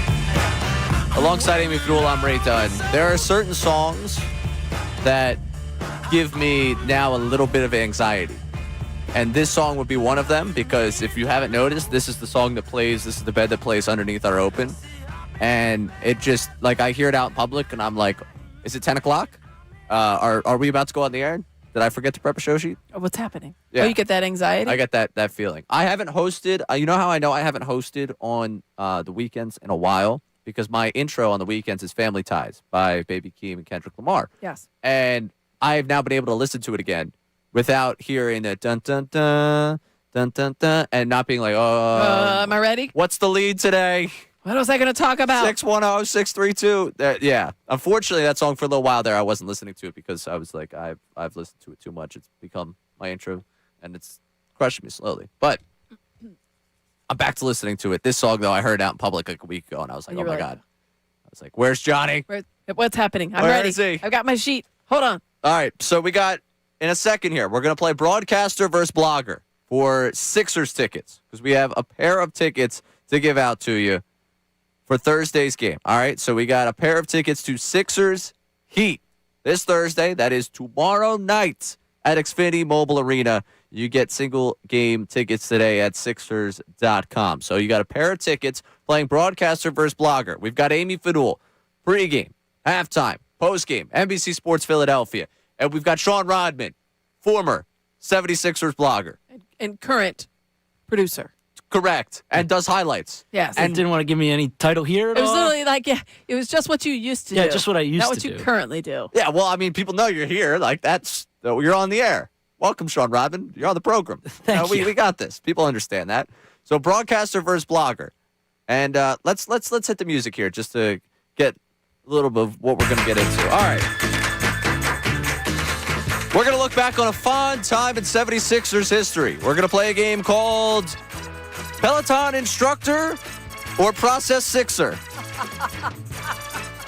Now, for the context of this game, the Sixers that I'm going to mention, and stay off of your computers. Hold on. I have to put my chat down because I know they sometimes like to chime in. It might be delayed, but I don't want to look down. So I am closing my iPad from the YouTube chat. And are you clear over there? All right. He's clear. The 76ers, for my money, Yeah, I was saying, Process Sixers will me the be prep. from the 2013-14 season to the 2016-17 season. Okay. So the 4 years in which they were losers, okay? After that point, they end up going and winning games. Well, I mean, they were trying to lose 3 of those seasons. Embiid comes back, gets hurt. That 4th season, I don't think they were really trying to win after January. Just one man's take on the matter, all right? So That's fact. those 4 seasons where they were not good. That is where your Process 76ers will come from. The Peloton instructors will come from the Peloton site in which I found that gives the names of the Peloton instructors. There are 10 names. 10 names for you. Both of you will have the opportunity to raise up your piece of paper, writing down either instructor or Sixer. Okay, so I'm just gonna pre-write. Yes, pre-write One instructor, side, Sixer. You guys will hold it up, and that will be how we determine. Now let's get to our contestants here and see who you guys are playing for. Peloton? You can just write instructor. Let's see who you guys are playing for. Let's go to the Northeast and talk with Troy. Troy, who would you like to back in broadcaster versus blogger? I'm backing Amy. Amy Fadul. All right, we got Troy back in Amy, which means Matt in Allentown. You've got Sean Rodman, is that right? Yes, sir. Sounds great. How confident are you in Rodman? Well, I was confident in you, Ray, for Delco or Del Nova. You lost for me, so I don't know now. All right, that's a good point. Hey, way to spin that one on me. I appreciate that. Yeah, way to protect Rodman and the shrapnel there. We had, I believe it was Andy in Lambertville on the YouTube chat saying that he's got Rodman at plus 400. So we'll see. I'm just saying. That's good money value. I think you need a little bit higher odds on that one for it to be something I'd play. But all right, let's get started here. Our first name here, Jermaine Johnson. Is that a Process Sixer or a Peloton instructor? All right, what do you got? I'm going Sixer. Sixer. You also went Sixer. I'd like to tell both you. Not. That's a Peloton instructor. Wow. Wow. Good try, though. Appreciate you guys trying. So both you 0 for 1. Consistent. Both you 0 for 1. I was really hoping someone would be able to pull ahead early. Oh, here. I had it upside down. Sorry. All right. Second name here. Rad Lopez. Is that a Sixer or a Peloton instructor? I can't see your piece of paper up there, Rodman. All right, we got Peloton instructor for both of you. Congratulations. Both of you are right on that one. All right, 1 for 2. Both sides here. Phil Pressey. Would that be a Peloton instructor or a process sixer? Both of you having sixer? That is correct. Phil Pressey. If you want to go back to that year and just the Pressey experience for you, how long that Pressey experience lasted. Played 14 games for the 2015-16 76ers. Averaged 3.9 points per game. Now a coach of the Maine Celtics in the G League. Oh, good for you. Little fun fact Phil? for you today. On Didn't remember Pressey. as a Sixer, just knew he used to play. All right, there you go. Fair enough. Adrian Williams. Is that a process sixer or a Peloton instructor?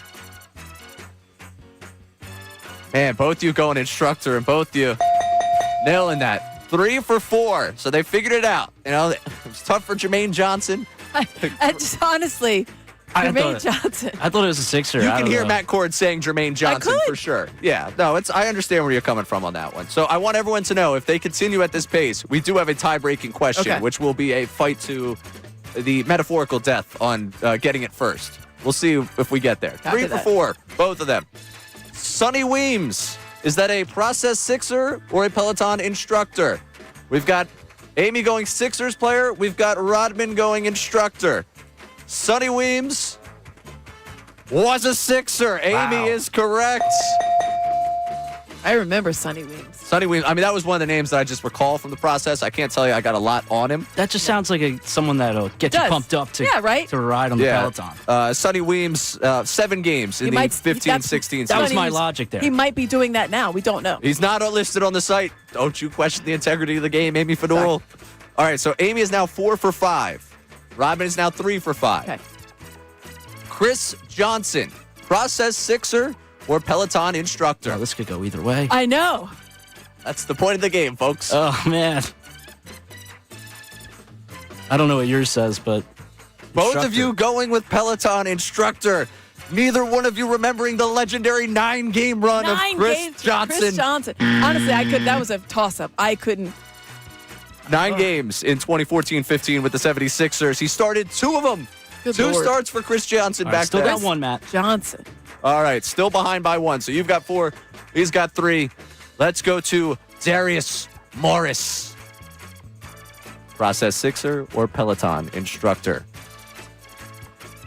I'm going instructor. Both you going instructor, and both of you can't sign up for a Darius Morris class. He was a process sixer as well.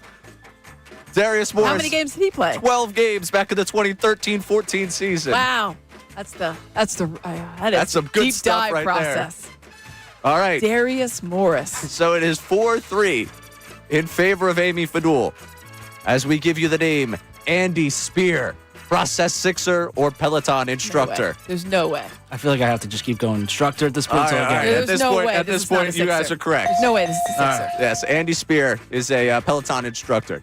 This is a great promotion for Peloton, by the way. I need to get myself in shape. All right. Amy has a 1-point lead with 2 names to go. Okay. Can Sean Rodman close the gap in the first and only ever running of broadcaster versus blogger? Adonis Thomas. Is that a process sixer or Peloton instructor? It's not. I'm going. We have both you going with sixer, and both you would be correct. That legendary 2-game run in the 2013-14 season. 2 games? He started one of them. Oh, good Lord. Just remember that era. It was something else. All right. And your final name, Zacharias Niedzwecki. Is that a Peloton instructor or a Sixers player? You guys are split on this one. Come on. And with a 1-point lead, Amy Fadul is going with Peloton instructor. And Come on Sean for Matt. Rodman's going with a Sixer player. The correct answer for this one would be a Peloton instructor. It is Amy Fadul's game to win, and a very, very congratulations to Troy in Northeast Philly. Troy, who you taking in the game? My wife. All right, that's Troy, awesome. have fun. Enjoy it. Thank We you, Amy. You did great. Thank you, Amy. Thanks, Thank buddy. you to all you guys. appreciate you tuning in, Troy. We'll put you up on hold to get a chance to get your information from Nate in the back there. And Matt, I promise one of these times we're going to find you a winner here. This is tough for you. It's all good, guys. Love you all. Have a great day. Thank you. Appreciate it. You too. Congratulations, Troy in Northeast Philly, in the first ever and final running of Broadcaster versus Blogger. That was good. That last name, I was like, I would have remembered trying to figure that Trying one to out. pronounce it. Yeah, maybe I shouldn't have left that to be the last one. I was thinking maybe you guys would have been like, ooh, like they had the rights to Zacharias need Swecky at some point, and like we were talking about it, like a Aldemir type conversation, even though Aldemir played for them. How do you feel after that one, Robin? Amy feels. I see the relief in Amy's eyes. I do, but that was.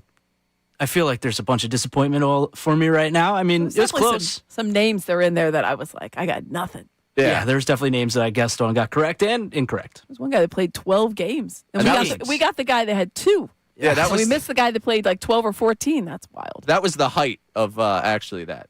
That was the height of the. I think 12 games was the most of any of the guys I picked. I will out of there. say, in the height of the process, or actually even because it was before, certainly before like Simmons or maybe even like the first year of Joel Embiid sitting out. The back half of Sixers postgame live was no longer Sixers talk. We would look at the last like block and a half. We would look at college players. So we ceased to talk about some of those guys. Yeah, we wouldn't even talk about the game. We would just talk about here's who they could potentially draft. I want to imagine there's someone out there that'll find a clip of you break down Chris Johnson tape. There's no way. 2 starts. He made 2 starts, Amy. I'd love to see it. Maybe I didn't do that show. I've never heard of that guy. Darius Morris, really, and not to get too deep in the weeds in the game, but there was a reason I went 3 consecutive process Sixers, because I was like, there's a chance they're just going to continue to believe that it's not ever a Sixer. And that did happen in the middle of that game. We were just like, once we committed to the objector. Yeah, I'd committed to it. All right, coming up, Sixers did win a game last night. We'll get to that a little bit. Also, I just want to point out something happening down in Clearwater today with the lineup. Even though it doesn't mean anything, I'm going to have some fun with that coming up. We're going to break away from the Birds, get into a little of a 76er conversation with one Amy Fadul after last night. Take a look down to Clearwater. Coming up next before we get to the 12 o'clock hour news at noon with Sean Robin. This is Middays and Marks on 97.5 The Fanatic. The Fanatics and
What? It doesn't sound like he's saying I am an ordinary guy. It just sounds like he's saying I am ordinary guy. I am an ordinary guy. But it sounds like he doesn't have the answer. Yeah. Bothers me. I went to journalism school. So did David Byrne. Apparently. I didn't. He did. Remember David that, Byrne. yes. That's right. You didn't go to journalism I school. was You a went to media studies media guy. and production. I took journalism classes. Well, I've got a shred of journalistic You went integrity about me. You probably also took did you take a science class? Does that make you a scientist? No, actually, I did. I took the bionic human, I believe, it was a freshman class. I didn't take that one. Didn't you have to take one? I Yeah. had to take one. You had to yes. take one. You had to take two. I think you had two. Oh, so look at you. Two. So Two. you're a scientist as well. No, but Okay. it was the bionic human. It was an Australian professor. It was his first time as a professor. And it was, anytime you get a professor the first time they're doing a class is awesome. Like, at least in my experience, because it's like they think they're going to go one way with it. And by the end of the semester, they're like, wow, this is actually difficult to be like a professor and stuff. And like by the end of the semester, they're as burnt as you are. And I always enjoyed that. I also took data science as my that's the class I was in when Bryce Harper signed. I was in data science in the Data Fox School of Business. sciences. That doesn't sound like a class. That Also sounds like did a not take stats. that. Sounds like a stats class. Right. Well, I figured I'm not good at science. Like a so math why don't I take something I'm also not good at, math? Copy. And, I don't think I had to take a math in college, so I was like, I'll just take data science for my science. I didn't take another, a real science because my chem teacher in high school asked me why I was in the class. That was a That was your formative first moment sign. for me. Okay. That was a good sign of well, Well, that was fun while it lasted. No, it wasn't. Actually. you could be anything you want in this life. No, Except I for can't. this. Not anything This in isn't science. for you. Nope, can't do it. That's why whenever we bring up medical things on this show, I always say it. Not a doctor. Don't play one on TV. Won't play one on radio. I don't understand any of it. Can't do it. Nope. I have no idea. One thing I do have an idea about. 76ers winning a basketball game last night, Amy Fadul. They did. Going away. It was a good game. So, back. Obviously. Freddie Pacelli came in today, and BP is BP the Is best. my barometer of back. It That's is. what he says. He will say they're back, and if he believes it, but he's also very tenuous with the gifting of are they back, are they not Right. back? He is hilarious with that because he'll be out on them entirely, and then just and then all out of a sudden nowhere, you get a random text back. they win against the Pacers. Hey, I was BP, glad that Halliburton's not playing this year. there have been times recently where they have struggled against teams Yeah. well below them in the standings. Don't have to go that long. Go to the beginning of that little road trip with the Pelicans, and also a 15-win team at the time, and then the Pelicans became a 16-win team. They've played down to the competition, which is disappointing because they are a better team, both on paper and on the court. So I was glad to see they took care of business early on. I liked seeing when Joel Embiid is inserted back into the lineup, it's sometimes hard for certain players to still be the same level of aggressiveness just because you're working your way back in. And I thought it was good to see that both VJ Edgecombe and Quentin Grimes had their shots up and good production and played, kind of in the flow of because Joel Embiid had missed 5 games, 17 days. It's a considerable amount of time that those guys have been playing without him. They kind of got used to playing with him, and they missed him. VJ Edgecombe said he missed him, I think 4 times the other day. Yeah. I miss you. I miss him. We miss him. When you drop we missed those 30 points, it's never a good sentiment to be and that's a rookie talking. So maybe at some point they'll be like, hey, man. I get it. He's right, though. Don't say that. They Let do them miss say that out here. Don't you let them give them fodder for that. It was just, it is more fun when he's out there and enjoy. And Joel Embiid was playing at such a high level from January 1st until he went out with that injury February 7th. And it was just like, wow. In retrospect, should there have been more nights off? I don't know. I still think it was and Joel Embiid has said this himself in previous seasons, and I haven't asked him about it specifically this season, but he does tend to enjoy and play better statistically when he plays more. Right. He gets into the rhythm. It's easier for him to pick back up and get into that rhythm. I think there was a danger at the beginning of the season when he was just kind of playing a little bit more sporadically, and you thought, well, this is what we're just going to get. And then when you saw him play more consistently, then he had shades of okay, he's a 30-point scorer. That's the Joel Embiid I remember. Yeah, it's an unstoppable force. So I don't think that there was too much wear and tear. I think that there's probably some talk that they're going to probably watch that closely. But when he's going like that and he says he feels well and he's jumping and rebounding and running the court, I was talking to a good friend of ours who tends to talk a lot about basketball and happens to be finding himself down at the Xfinity Mobile Arena now quite a bit. Now, unfortunately, usually when we have that conversation, we're both having a beer. It's just me enjoying one before the game because, he's got responsibilities now.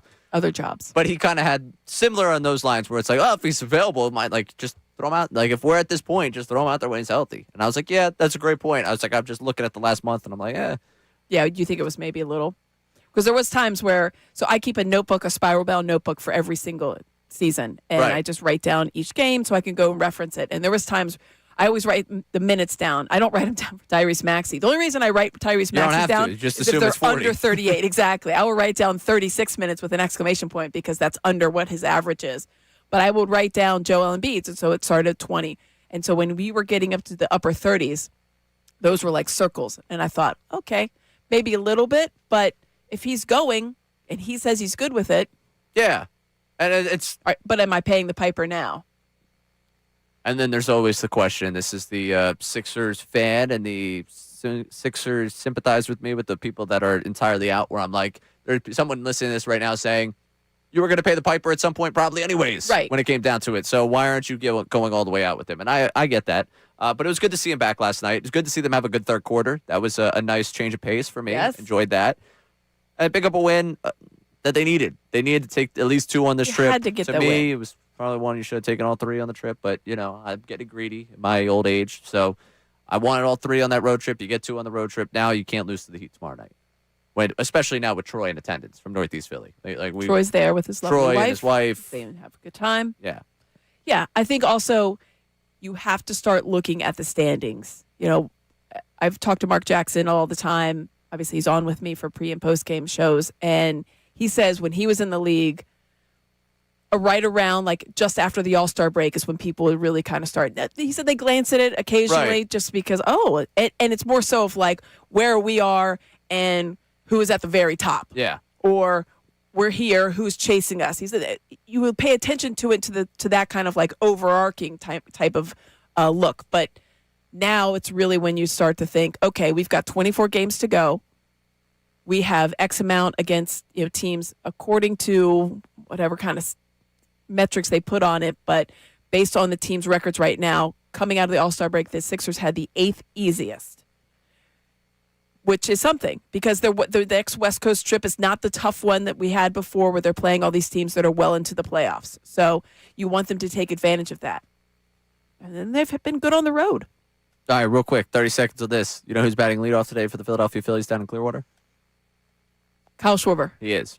Yes. He is. It's back, baby. It's back. Trey Turner is not playing today. So I'm thinking, and I'm sorry you're not going to be here for it tomorrow, but I'm going to do a fresh topic on Sports Talk Radio.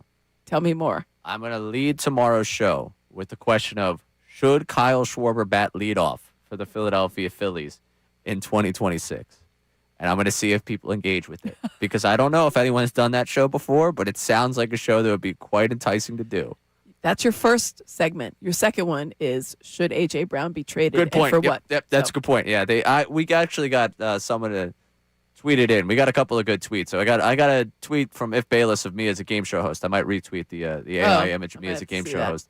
And then Kevin, our buddy Kevin, checked in with what's going down with A.J. Brown every day at 10:40. I could get down with that name. What's going down with A.J. Brown? Okay, down with A.J. Brown. Yeah. Okay, that's a good one. That's good. Maybe we'll slot that in for 10:45 every single day. Break it down every day. What's the latest on A.J. Brown? I can tell you what's coming up next, and it's a segment we have every single day. It's News at Noon. Sean Rodman gets his crack at it today. Patricia Caputo, good first 2 days on News at Noon this week. So the bar is set pretty high. It's set pretty. Insert it short I'm joke? not making a short joke. No, you inserted the short joke there. You made the short joke at your own expense. I didn't say anything. That's coming at next. Plus, we'll get back to what we opened up with about the trenches. And then Eagle that maybe we're not talking enough about the future of this offseason. I'll explain on the other side of News at Noon. This is Middays with Marks on 97.5 The Fanatic. Now on 97.5 The Fanatic Sports Update. Who will stay and who will go? I'm Sean Rodman, and Nick Sirianni spoke about the upcoming free agents on who they could potentially want to retain. You want to try to bring back as many guys as you possibly can. As far as, having good football players, good people around. I love our team, and you name the guy, and I'm going to say, yeah, I want him back. The Eagles have a number of key free agents, including Jalen Phillips, Dallas Goedert, Nakobe Dean, and Reed Blankenship. Phillies are back in action today with Kyle Schwarber batting leadoff. Brad Keller makes his spring training debut today. First pitch is at 1:05 on MLB Network against the Tigers. And the Flyers are back in action tonight after their Olympic break. They're in D.C. You can listen to the game right here on 97.5 The Fanatic. Pre-game coverage begins at 6:30. This update is brought to you by Taco Bell. Taco Bell's new Luxe Value menu has 10 lavish indulgences, including the new mini taco salad, all for $3 or less at participating Taco Bell stores while supplies last. Price and participation vary. Tax extra. I'm Sean Rodman on the home of the Sixers, Flyers, and the Union, 97.5 The Fanatic and the Fanatic app.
First HVAC offering 0% financing for 48 months. Rebates and tax credits up to $4,300 for purchasing a heating and cooling system. Learn more at ServiceFirstHVAC.com. Alongside Amy Fadul, I'm Ray Dunn.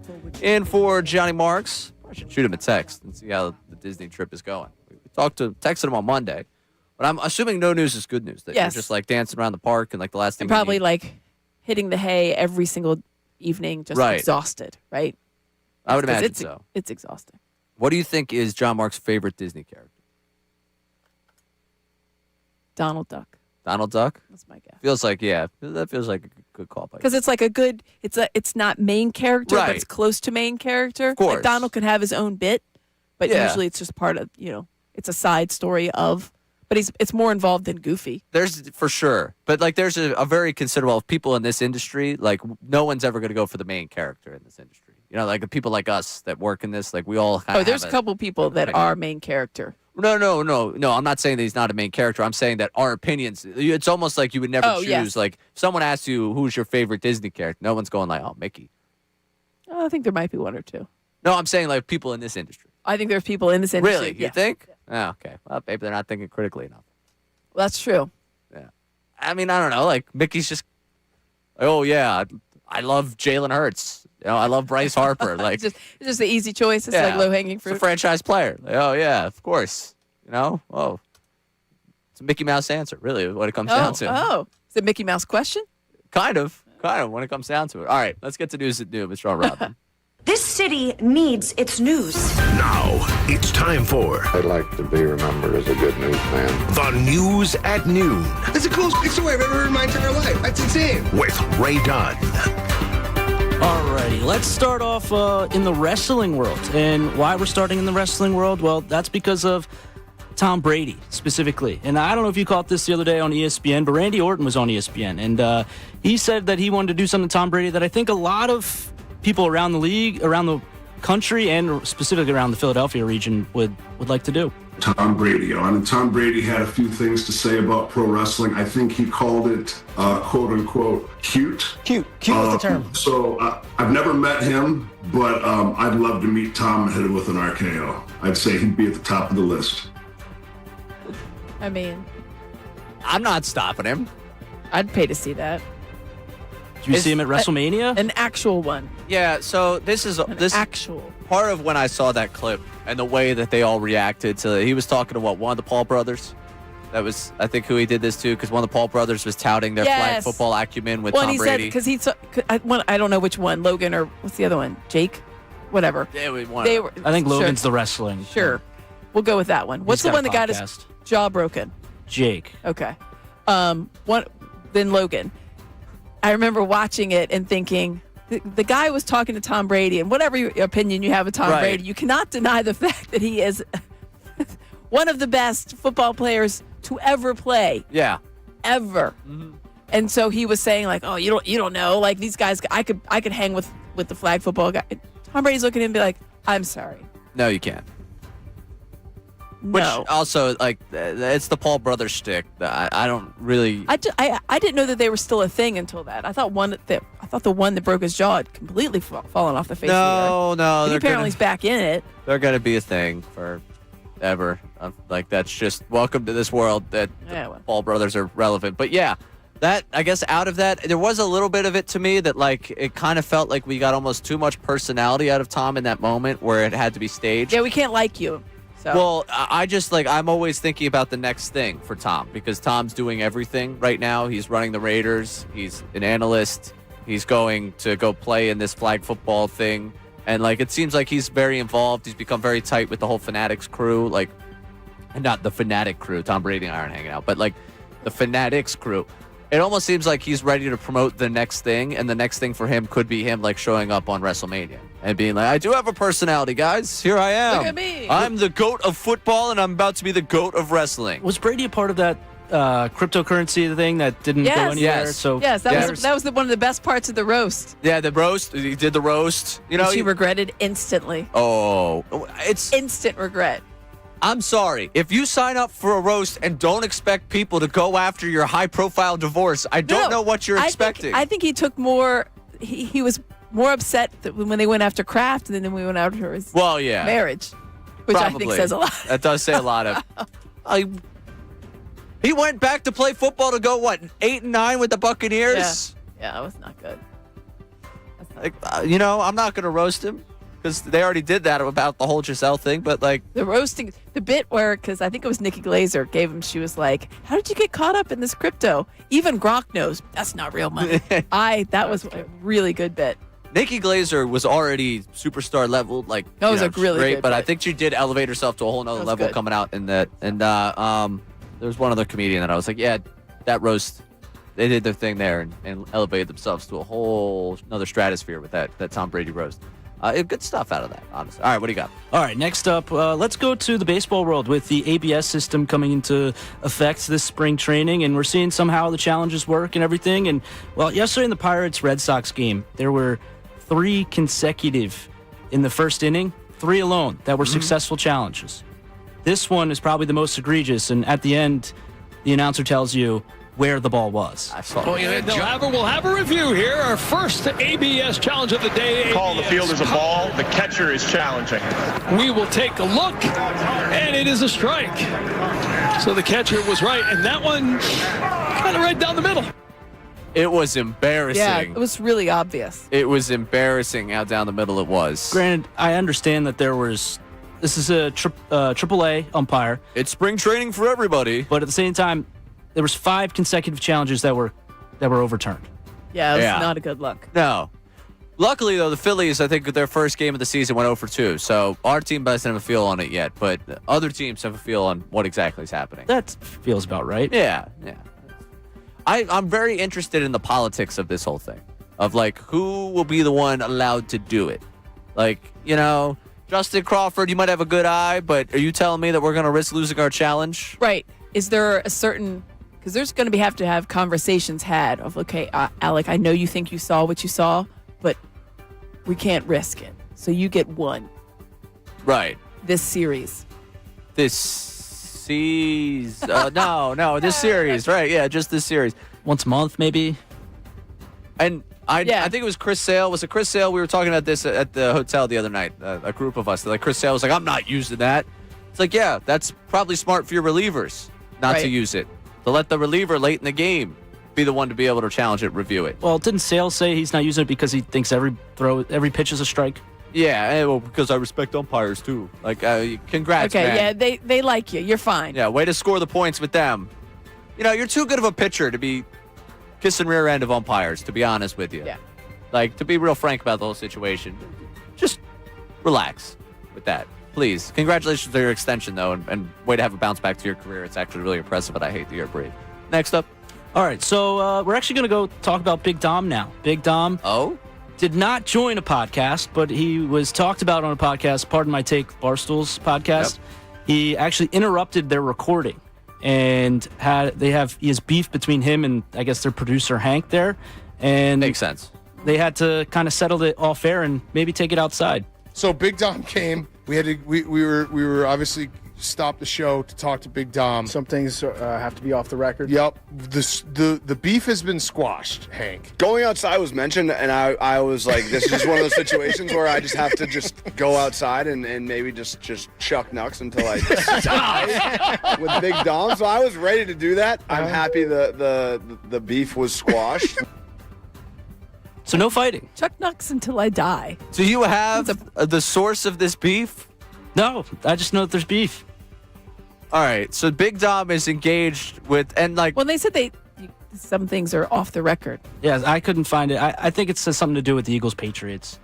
Right. I mean, it makes sense, because Hank is from, and I go back to, like, early listening to them, and I know that he is kind of the heel when it comes to Philadelphia. Now they got the producer, Max, that he's the heel to as well, so he probably leaned into it a little bit too much. I don't know necessarily what the beef was about. I'm very intrigued as to what the beef is about. The beef's been squashed. No one wants to talk about the beef, though. I feel like you can't squash a beef no one knows about. Otherwise, you're leaving me to, or this is exactly what they want. I'm talking about the podcast. Correct. Yeah. You did it. You already clicked on some stuff. I haven't clicked on anything yet, but I'm just like, I'm looking at it, and I want to figure out what exactly the problem was with him. But I will say, Big Dom, maybe lock in a little bit. We got... It's off season. It's off season. This is Cooper DeJean season here. No, it's getting ready to be draft season, so Big Dom will be working plenty. That's what I mean. Between, we got a couple guys on the team that like to be out and about, just instead of fighting Hank, I'm sure he's locked in. Focus on home. Actually, let me walk that one back. Because unlike Hank, I'm not ready to be throwing knucks.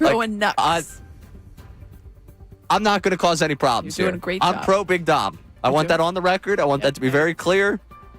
That's a smart business decision. That's my decision on this one. Yeah, well done. Pro Big Dom on this one. And against Hank from Part of My Take, Barstool Sports, absolutely. Pro Dom. I don't want to be anti-Hank. Could I just be pro Dom in this? Sure. Yeah. All right, because then I'm going to have the biggest sports podcast in the world coming after me. You don't want that. And I don't want that either. No. Really, I just want to exist. Is that so hard? You just want to whelm. Yeah, I want to be properly whelmed. I would be overwhelmed by a beef with Big Dom or overwhelmed by a beef with Part of My Take. You just want to whelm. Yeah. Perfect. I'm an AWL. I can't, deal with that. They leave me alone with that. All right? Don't cause problems. It's interesting there was some beef. I wonder how long that beef has stemmed from. It has to be something wild. right? Or he had to say something. Maybe he said something about him because there is that sentiment. There are people that have to take of like, oh, we see Big Dom too much, and maybe that was the Hank take there. And so he just said something and Dom, right? Keep my name out your mouth type of vibe. All right. I don't know, but they got what they wanted out of it. They got Sean Rodman's attention and squashed, and no knucks were thrown. Right. No knucks were thrown. We don't know. Silly expression. Yeah, I actually kind of like it. Knucks. I usually would go like a fist bump, like that would be more what I would consider. Give knuckles that way. Yeah, Knuckles. I mean, I wouldn't say, "Yo, man, give me knucks," but like that's more the expression I've heard than it used as a like knuckles. I'm gonna fight you type of thing. Yeah, knuckles. That I've heard you right. Amy Fiddle ever been in a fight? No. Never. Not once. No, not once. Not even close to a fight. Not even close to a fight. No. There was an interesting story that came out from not too far from where I live about some people fighting over a second grade basketball. Oh. Did you see this really? story? I did not see this story. You didn't see this story? I feel like it should have been included on the noon. No. News at noon. It was, I'll send you guys the link. It was on NBC's 10, Oh, NBC Philadelphia. You said that this is the Delco one, right? No, this is absolutely, I mean, it's in Malvern League. It's a Malvern League basketball game. So Malvern League it's not just in Malvern. There's gyms all over the area. You can be down in Newtown Square. You can be over in Rosemont. You can be in Malvern. You can be in Paoli. And there was a second grade game. One of the assistant coaches apparently was cursing at the game, players or refs or whatever. And the opposing coach took exception to that, said, don't do that. The assistant coach who was yelling the obscenities waited apparently in the hallway. This is according to the reports. And then confronted the coach and his wife. Pushed the wife down. The wife was injured. Then the assistant coach who started this scenario with the cursing, her dad then came over and pushed the coach, the opposing coach. Wow. This is a second grade basketball. Rec league basketball. Rec league. Oh, so we're not even talking travel.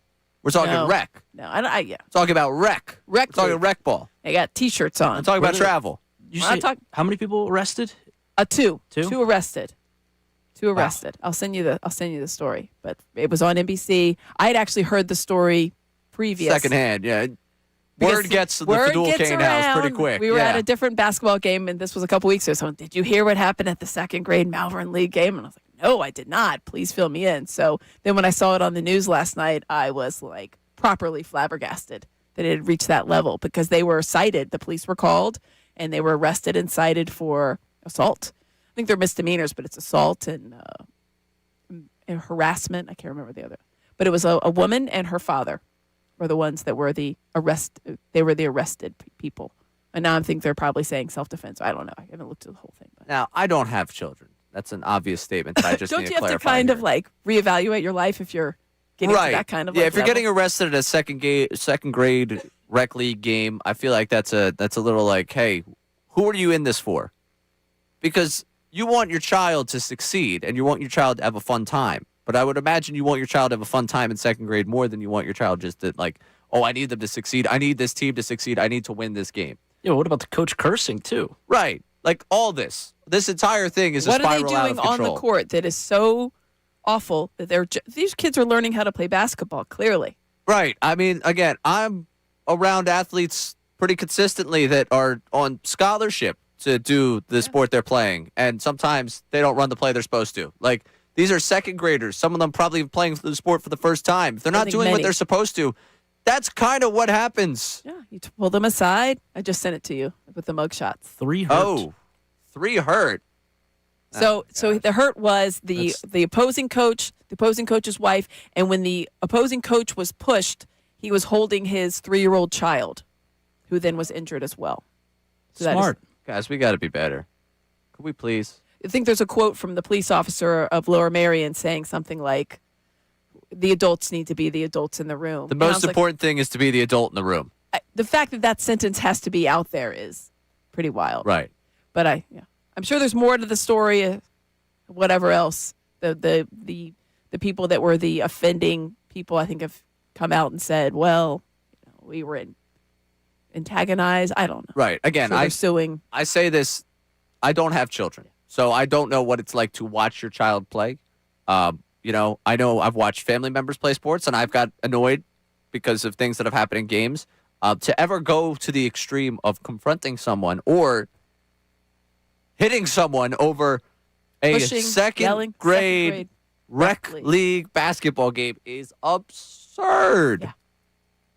You really need to look in the mirror and kind of reevaluate what's gone wrong, what's going on with you. Whew. Yeah. That's insane. Crazy, right? Just ridiculous that way. All right, so, PSA for the folks out there, don't do that. You will get arrested. Correct. And your face will be a mugshot. Oh, all right. Robin, you said you got the reasoning for the beef? Yes, I checked in with BP down the hall because I know he's an avid listener. He said apparently Big Dom brought food to Camp Scotabo, which we had heard about before. Yes. And Hank had said that Big Dom is just doing stuff for the camera. Oh. So, yeah, it is the exact take that we've heard plenty of times from people. Oh. Yeah. You would just expect Hank to be a foxhole guy in that sense, and he wasn't. So, all right. Things where everyone was held accountable in that one. Okay. They squash the beef. Everybody does a nice thing for someone that got hurt. Oh, how unfortunate. All right, we've spent too much time on the Big Dom beef. One thing I want to get into here, and I'm curious, we talked about the trenches earlier on in the show, and how I've got a little football guy fever right now, where the A.J. Brown thing, we're going to keep talking about it, and we could talk about the fun skill positions and everything, but look at the trenches right now. And more so, the thing that fascinates me the most is what they're going to do with the defensive front this offseason. A.J. Brown's one for everyone. So my actual one that's not A.J. Brown would be what they're going to do up front defensively. I think them prioritizing Phillips, to me, is not a priority I would have. It's just not to the level at which it appears they do. It seems like he's the one, and all the other three of the big four free agents, we'll figure it out. We'll see what happens. We played for you earlier, Jordan Davis, them talking about extending him. What about one of his teammates on the interior, Jalen Carter? Quite the interesting conversation that happened on last week's episode of Uncovering the Birds with Jeff McClain about Jalen Carter. We got two different cuts for it. Take a listen to this one. The question is, unlike a lot of those guys, is he's a little bit of a wild card off the field. On the field, if he's spitting in people's faces, but off the field, is he doing the necessary work? Let's be perfectly frank. I've heard this from multiple places. He just doesn't do all the stuff that you have to do in terms of in the gym. I think he does like to practice when he's out there, but it's all the other stuff you have to do around practice. He obviously loves to play the game when it's being played. When you're a pro, there's a lot more to it. And I think for the most part, Jalen has done all that's been asked of him. I mean, there's been a few things. He's been punished a few times that we know in terms of like being late for practice. I'd found out the year before. That's why he didn't play that first drive against the Falcons, or was it the Saints, either one of those games. And there have been not as many public, where he's been reprimanded internally at times. Not major things, but like the stuff is like, okay, is this guy going to perform and act professionally if he gets this humongous contract? Which is interesting because you and I were working together the day after the Cowboys-Eagles game, and you remember that was a lot of the conversation following it. And it was like, how are you going to give this guy this kind of really big contract? Right. And put so much faith and got to be a level of responsibility on your side if you're going to get this big deal. And I remember later in the season, Vic Fangio mentioning that he's out of shape, and I remember having the same conversation, like the level of responsibility for him.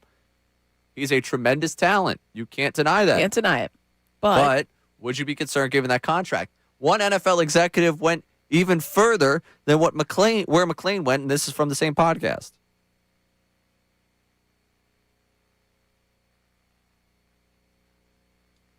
Nope. All right. Not working right now. Sounds good. Well, who was it? It was an NFL exec that apparently told McClain they would have prioritized keeping Milton Williams and trading Jalen Carter. I wouldn't have gone that far. Oh, that seems a little much. That's a bridge too far. Also, I would have given them the opportunity to mature, given the talent over the last year. But if we're still talking about this offseason, after this past season, at what point do you start to have the question of, can you give him we've talked about before, the biggest contract that a defensive lineman would get? Like reset the market in the interior of the defensive line. Yeah, I mean, I think one of the things that we talked about, and I remember we had that conversation after the Cowboys game, was could you do this? Could you put that much of your resource, as far as like your actual capital and the leadership of your locker room on one player that you maybe still have some questions about? And I think at the time, I remember thinking, well, this is a pretty strong locker room. He's got guys in there that are going to try to Right. kind of mold him a certain way. Heard about how the leader Nakobe Dean is. I feel Stop like being around that's Jordan Davis. Exactly. Maybe that's enough. Problem is, where's Nakobe Dean going to be? Those guys might not be there. And if you give the money to Carter, you're going to be able to pay Davis. It's an interesting question. Yeah, that's where it does come in. Because initially you thought about it as like, well, he had Fletcher Cox and then Brandon Graham. They've all obviously now they're now gone.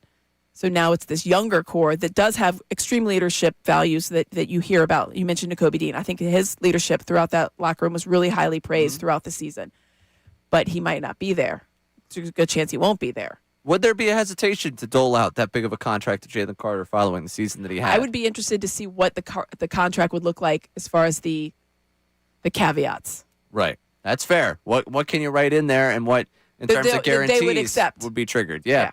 It'd be an interesting conversation. Because I think it would have to have some of that. Yeah. For people, if you've considered that at 610-632-0975. Coming up on the other side, we usually around 12:30 do a little Phillies. I got 2 Phillies things coming up in the rest of the hour. So if you want to get in on Jalen Carter, we can have that conversation. I see Hal's hanging on here wanting to get in on the Eagles. We'll get to that as well. But JT Realmuto was on Phillies Extra last week with Scott Lauber of the Philadelphia Inquirer. And I saw the Inquirer was trickling out some of the comments from it.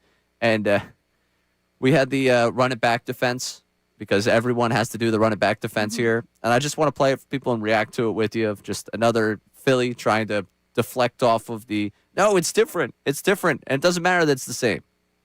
Play that for you. And at the bottom of the hour, so close to the top of the 1 o'clock hour, Bryce Harper, just thought process I have right now. Alongside Amy Fadul, I'm Ray Dunn. This is Middays and Marks on 97.5 The Fanatic. Now on 97.5 The Fanatic Sports Update. What will happen with A.J. Brown? I'm Sean Rodman. Howie Roseman spoke yesterday on talk about players on their roster. We do the same thing in the draft. We have a value for every player on the roster so that we don't get sideswiped on anything, that we understand what we would do. That doesn't mean we would trade them, but at the same time, we got to be open to listen. According to Philadelphia Inquirer's Jeff McLean on his podcast, Uncovering the Birds, the Eagles' priority heading into free agency is to keep Jalen Phillips as well as extend some young players still under contract. Phillies are back in action today. Schwarber will be leadoff for the Phils today, followed by Realmuto, Harper, and Bohm. Brad Keller will get his first appearance today. He starts for the Phils. First pitch is at 1:05 on MLB Network versus the Tigers. The Flyers are also back in action after their Olympic break. They're in D.C. tonight. You can listen to the game right here on The Fanatic. Pre-game coverage begins at 6:30. This update is brought to you by Dairy Queen. The new Swicey menu at DQ has opposites attracting spicy flamethrower chicken strips, now served with a dip of sweet DQ soft served. Sounds wrong, but tastes so good.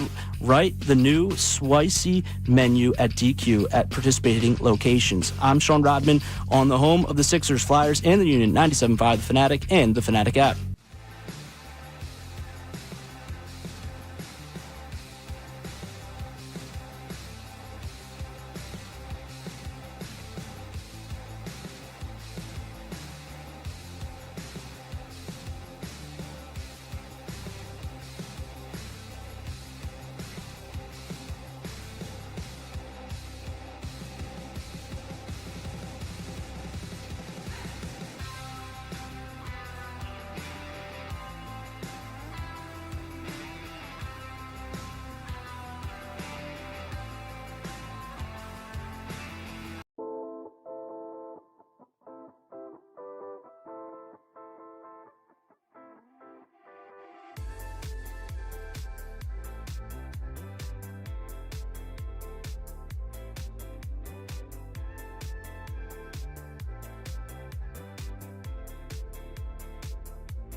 Alongside Amy Fidul, I'm Ray Dunn. Sean Rodman producing the show today.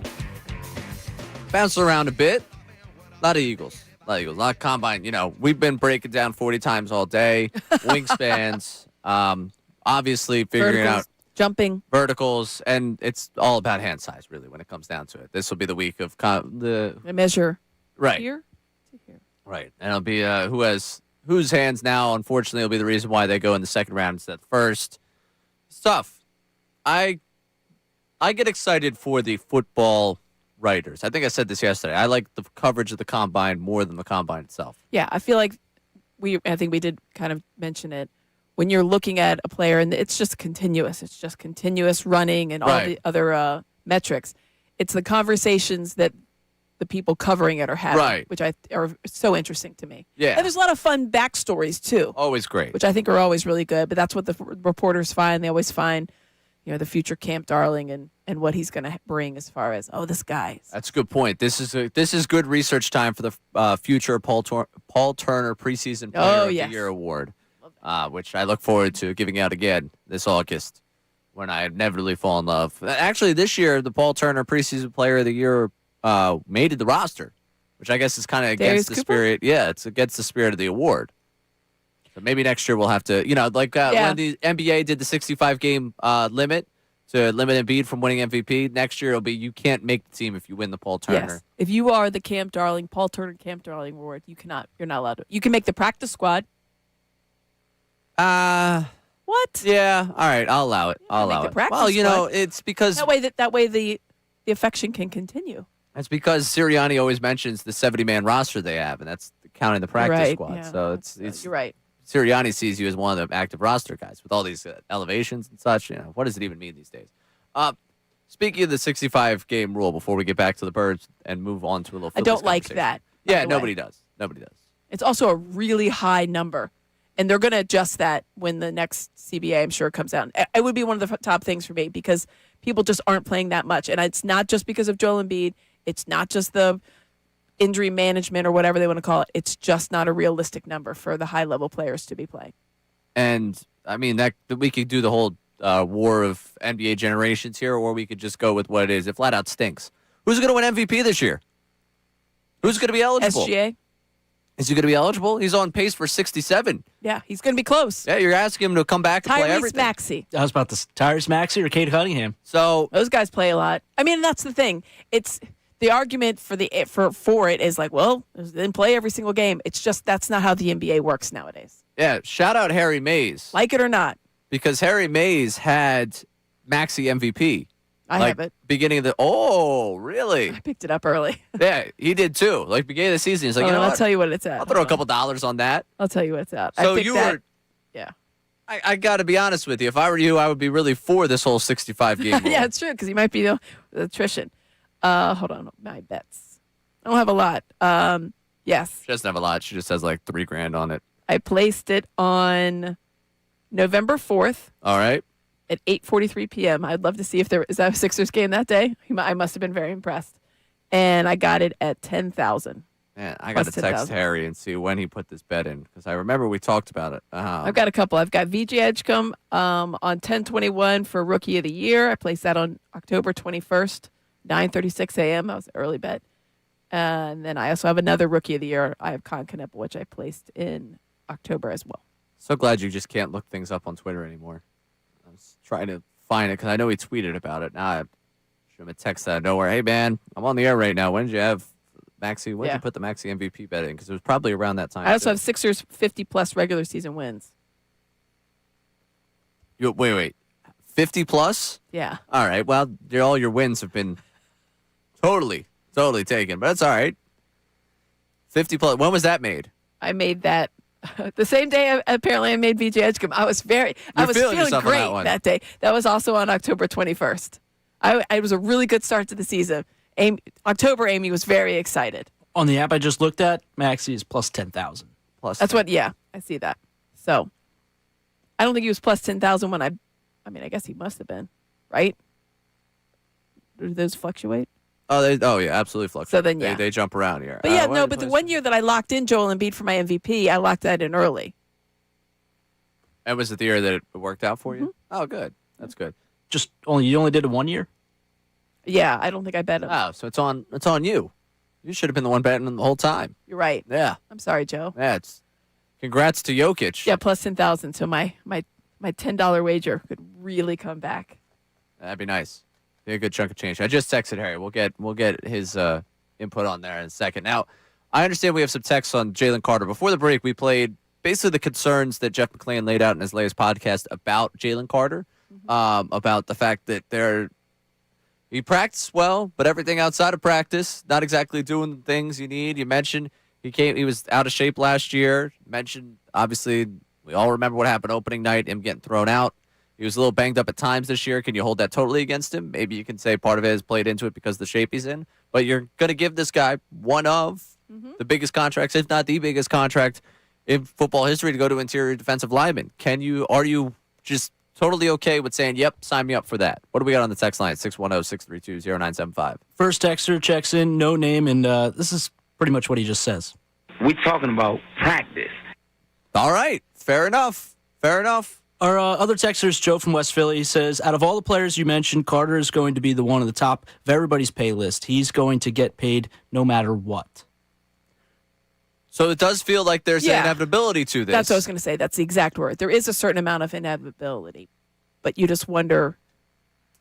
You just ask yourself, with concerns being discussed, how confident do you feel like this is going to work out really well? Right. Off the field as much on the field. Right, and this is it's not a lot of money. I've said a lot. What are the numbers we're looking at? Like we're looking at Aaron Donald type of numbers, probably, right? Yeah. Again, I'm not saying the way I'm standing in front of the bulldozer for trading AJ. I don't want you to trade AJ, and I'm going to protest it. I'm going to stop it. When they pay him, I'll be like, oh, that's good for Jalen Carter. I'm not going to stand out in front there and be like, you can't do it. It's going to be bad for you. But sorry if there were concerns raised, and I'm just listening to concerns being raised and wondering what would happen. Wow, yeah, you're looking at about $32 million a year.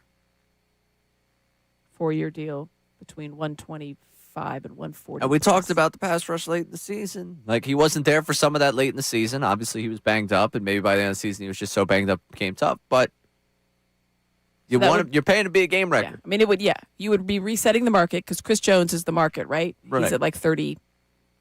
31 and change. 31 and change. Okay, there you go. So almost 32. Almost 32. And I would think that he's going to set the market. They're going to try to get him as close to that, if not over it.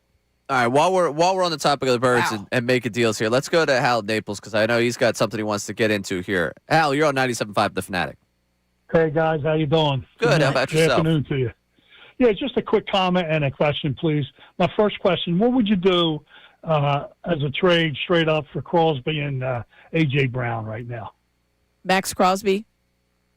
Max Crosby, yes. That's what I figured. It's one of those that I'm like right now a reluctant no because I want to keep AJ, but I'm not totally against. You're not hanging up the phone? I'm not hanging up the phone. All right.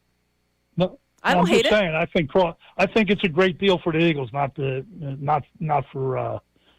the Raiders. Not for the Raiders. Yeah, well, the Raiders I mean, tend not to make I would have got rid decisions. of the guy 6 to 8 weeks into the season last year. I think that's where Howie messed up. I mean, guy's cancer. I mean, we don't need that.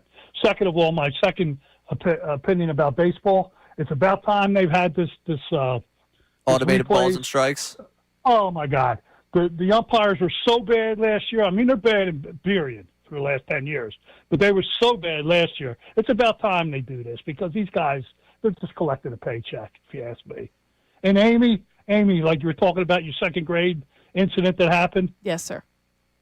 I'm a little league president down here in Florida during the week. That's an everyday occurrence every 2 weeks. Arrested? Every 2 weeks. I mean, people are crazy. Oh, I People see are it. crazy. I see the yelling but arrested for assault. It's yeah. At a oh second my grade. Gosh. Wow. Hal, we appreciate you checking in. Good That stuff. is nuts. Enjoy Naples, by the way. Yeah. Hal. I just want to go because going after AJ in the locker room whole thing, he does continue to get called a good teammate. There are things you can point to where you say he has caused a distraction for his teammates. What they're saying about AJ still matches that they like having him in that locker room. I think that the only negative or even kind of criticism you hear is that no player likes having to answer questions about another player. Right. Regardless. They They don't like it. They didn't like it when Brandon Graham put that stuff out there, and then they had to talk about that. That didn't go over well. There's always going to be conflicts in a locker room. Mm-hmm. I don't care what the sport is. I don't care what level it is. That's just human nature. You don't always get along with every single person. But when you're all together for the one main goal, you kind of all unite in the same thing. So I think that there's a healthy amount of respect for A.J. Brown. They know he's a tremendous wide receiver. I think he's a very good person in that room. I think people really do like him. I'm sure they get tired of like, oh, gosh, I'm going to ask about him again. Or they watch him walk out of the locker room after a game, and you're like, come on, oh, dude. Man. Now we have to answer for you. There's a frustration with it, but I don't think it makes him an unlikable guy. You don't hear about and granted, for the whole Bryce Harper keep it in-house, the Eagles do keep a lot of stuff in-house. So much in-house. You don't know exactly what's going on, and that's how it should be. Let's be honest. I don't need to know exactly how the sausage is made. Just that it's grilled properly and is ready for me at Citizens Bank Park. That's right. I can't wait. Italian sausages. A month from tomorrow. I know. Season opener. It's like when I was asked, what are you doing March 26th? And I was like, I know exactly what I'm doing March 26th. Not working. Actually, I will be day working. off. Yes, but you're done in time. So I had to take the day off because I'm usually a night side person. So I had to take the day off. So I'll be there on opening day. And we might have something for you opening day. I'm just throwing that out there. Middays or Marks might have something for people on opening day. It'll be fun. I hope you guys do have something fun. I think we have something for you. Something planned for the good people. Let's get into baseball while we're talking about it. Shall we? Bryce Harper. We've talked a lot about the protection in the lineup for him. I want to dive into that conversation coming up next and whether it holds a ton of weight. Because on the surface, it makes sense what he's saying. Do the numbers bear it out? Alongside Amy Fadul, I'm Ray Dunn. This is Middays Marks on 97.5 The Fanatic.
Alongside Amy Fadul, I'm Ray Dunn. Harry Mays has checked in. October was when he placed that MVP bet. October win, though. Just October. I'm going to have to go That's all right. find the date. That was just more like my curiosity. Sorry. He's probably on a golf course somewhere right now. You know, I don't want to. He's going to be in the backswing. He's going to hear his phone going, and it's me trying to figure out when he bet on Maxey. It had to have been before Halloween. Right. Because. Oh, well, Halloween's the last day of October. So that's not a real big reach, you said there. It's a good point by you, Amy Fadul. Hey, they got it in the end of the year. It had to be before New Year's Eve. She beat me earlier. She's beating you now. 1-0, Amy. It was good. It had to be before the last day of the month. Yeah. Yep. I was just trying to think around the time frame of it because Halloween was the Dr. Mike the Switch fiasco, and it definitely didn't happen during that show. Was what I was working my way towards, but somehow I took an even bigger L than Dr. Mike the Switch here by Amy just pointing out that, yes, Ray, the last day of October is Halloween. It's a good try by you, though. No, appreciate it. Appreciate it, Amy Fadul. Thank you. I want to dive into something here that we've heard a million times. Bryce Harper said himself, talking about the cleanup spot. And it's been a popular thing that people have pointed to from last season of Bryce Harper swinging or seeing the fewest strikes of anyone in baseball, swinging at more pitches outside the zone. Yes. And the logical reason for most people is, well, he's got no protection behind him, right? That is the thought process. And that is also the thought process of Bryce Harper. I believe the thought process has also crept up in Scott Boras has said something about as well, which doesn't surprise you because Scott Boras obviously is going to talk any chance he gets about it. So I saw this circulating on the old Bird app. Yesterday, it was. Bryce Harper, last year, hit behind Kyle Schwarber for a lot of the season. We remember the lineup structure. It went Turner, Schwarber, Harper. And for the full season, Bryce Harper had seen the fewest amount of strikes of anyone in baseball, percentage of strikes in the strike zone, or percentage of pitches in the strike zone. There was a stretch there, if we all remember, in which the Phillies tried to go a little bit more traditional. Right. In which they had Bryson Stott leading off. In case all of you forgot that. That was an early season thing. And Harper actually hit behind Kyle Schwarber for a time there. From April 11th to June 5th. This is courtesy of the Good Fight here. Harper was in front of Kyle Schwarber, giving him the protection of Schwarber for 50 games. Wouldn't you know that Harper saw the fewest pitches in the strike zone during that time by percentage. So Harper is right to point out the protection isn't there for him. Boras is right to point out the protection isn't there for him. But I think there's a greater question to be had about Bryce Harper and his approach at the plate than just simply, is Alec Boehm to blame for the fact, or is Nick Castellanos, or is JT Realmuto to blame for the fact that Harper's swinging things out of the zone? And oh, by the way, when he spoke to Matt Gelb yesterday, he said that. He said as much, that he wasn't trying to walk, that he hasn't trusted his instincts for the last year and a half. And I kind of pose the question here of, are we letting Harper off the hook for what he sees at the plate just based on the fact that you don't like the rest of the roster? Because I think we kind of are. We have not spent a lot of time, at least I would say, on these airwaves, at least on this program, saying, hey, wait a second, where is Harper's culpability in this whole thing? Because we all kind of just throw the line of, well, you know, who's sitting behind him? The numbers say it, right? You see the fewest strikes. But then when you have the reverse of it, and here is a little protection in the name of Kyle Schwarber, and granted, it's a smaller sample size, but not a very small one. Smaller, but smaller. 50 games. Small, but not smaller than like 12. Yeah. Right. If third of the season. If it was like 15, 20, you'd probably just throw it off as a one-off. But 50 games is a pretty good sample size. When you see that and the same thing happens, that's where then you hear Bryce Harper say, basically for the last season plus, I haven't felt that confident at times at the plate. I haven't been looking for the walks like I need to be. I haven't been finding my rhythm at the plate like I used to. I think that's fair. I also think it's tough for me. But that conversation was never had until he said that. Yeah, it's also tough for me when we come down with the sympathy of who's protecting you in the lineup. I know Harper said before he likes to see other guys get up to the plate before him. He's not big on hitting first or second in the lineup. Right, because second is where the new traditional... Right, best hitter. You move him up a spot from where it was before. Aaron Judge. Or, here's something wild, lead off. The thing is, if you don't want, for yourself, if you do not want to be batting in one of those top 2 spots, you kind of accept the protection that comes from the rest of the lineup. Right. It doesn't let Dombrowski off the hook for not putting enough into that lineup. He certainly does. But when you limit your options, you have to work with what's there. Right. Well, Thompson's supposed to be like, all right, so we're going to send Schwarber up there second, but we're actually going to have him bat 4th as well. Yes. So he's going to bat twice, just so Harper Just feels so you have a little bit of extra protection. Like we're doing the Hayday Athletic softball league. If you don't have, you play co-rec, like co-ed, and you don't have enough girls on the team, one of them has to bat twice. Is this another Clown Ballers reference? This is twice in 2 days. It's getting close to softball season. You can tell I'm getting antsy, you know? I don't like to walk either. I'm not a big walker when it comes to softball. So I can empathize a little bit with Bryce Harper. There are a couple guys have quite a bit of power that, and don't like to walk. In fairness, when we have the conversations about Bryce Harper walking, that's not what he's there for. No. He's not there to walk. There's times where you want him to walk because that's where the pitch count is dictating, and you want him to go ahead and take that extra pitch. But no, he is not there. He's not designed to walk. His entire being is not for just to get on base. That's not his role. However, he said himself he's better when he's walking. Yeah, because then you have better plate discipline when you're walking. You have better at-bats when you're walking. You work the count, which helps the entire lineup.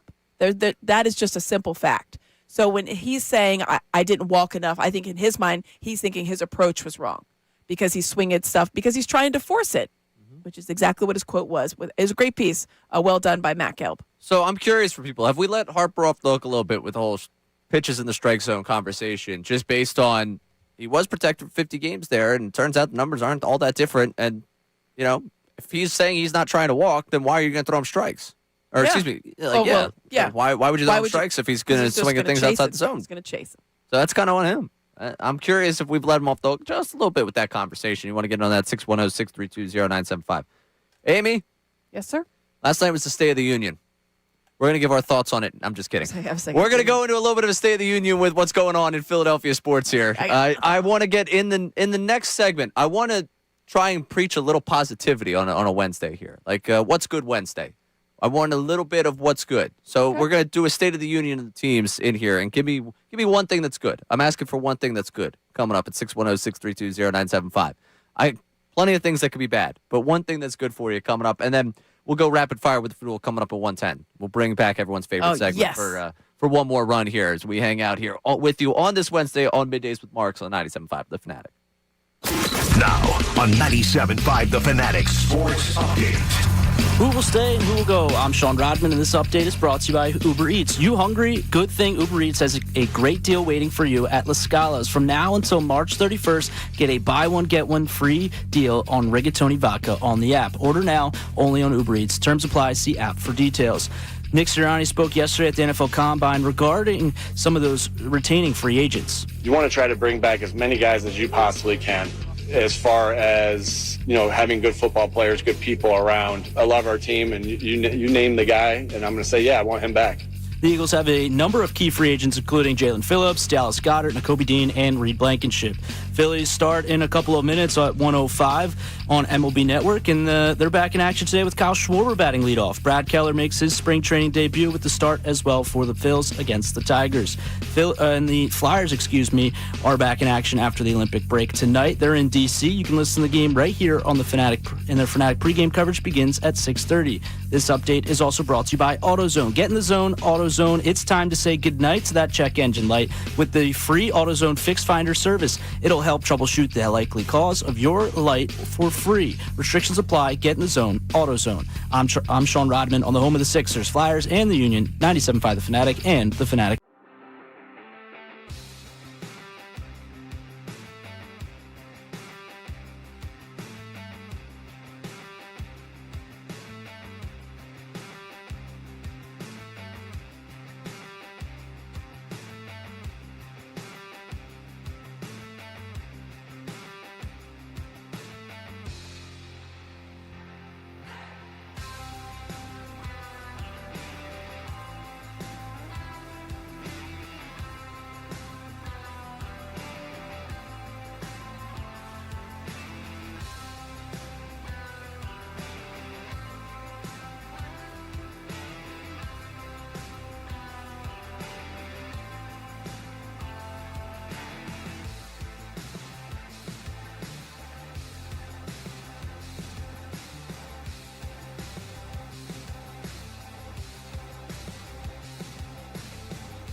Well, I'm Ray Dunn. Your 1 o'clock hour is brought to you by Morgenstern Hair Restoration's great teams stick together, and so does great hair. Morgenstern Hair Restoration Championship results. Visit morgensternhair.com or call 610-831-HAIR. Sean Rodman producing the program today, and I got one of the questions on my Ask Me Anything. I did one of those the other night while I was just sitting there in the hotel, and I'll be honest with you, I missed like half of them because I did fall asleep at halftime of that, was it Arizona, Houston? No, it was Houston-Kansas game. Yeah. That I was like, at halftime, I was like, do I have another half in me? And I was like, The answer no, is I do apparently not. no. No, I was like, I'm going to fall asleep. But I was bored sitting in the hotel room. I got nothing going on. Like, the second night of the hotel, the novelty had kind of worn off for everyone. Mm-hmm. And I was like, all right, we all hung out yesterday.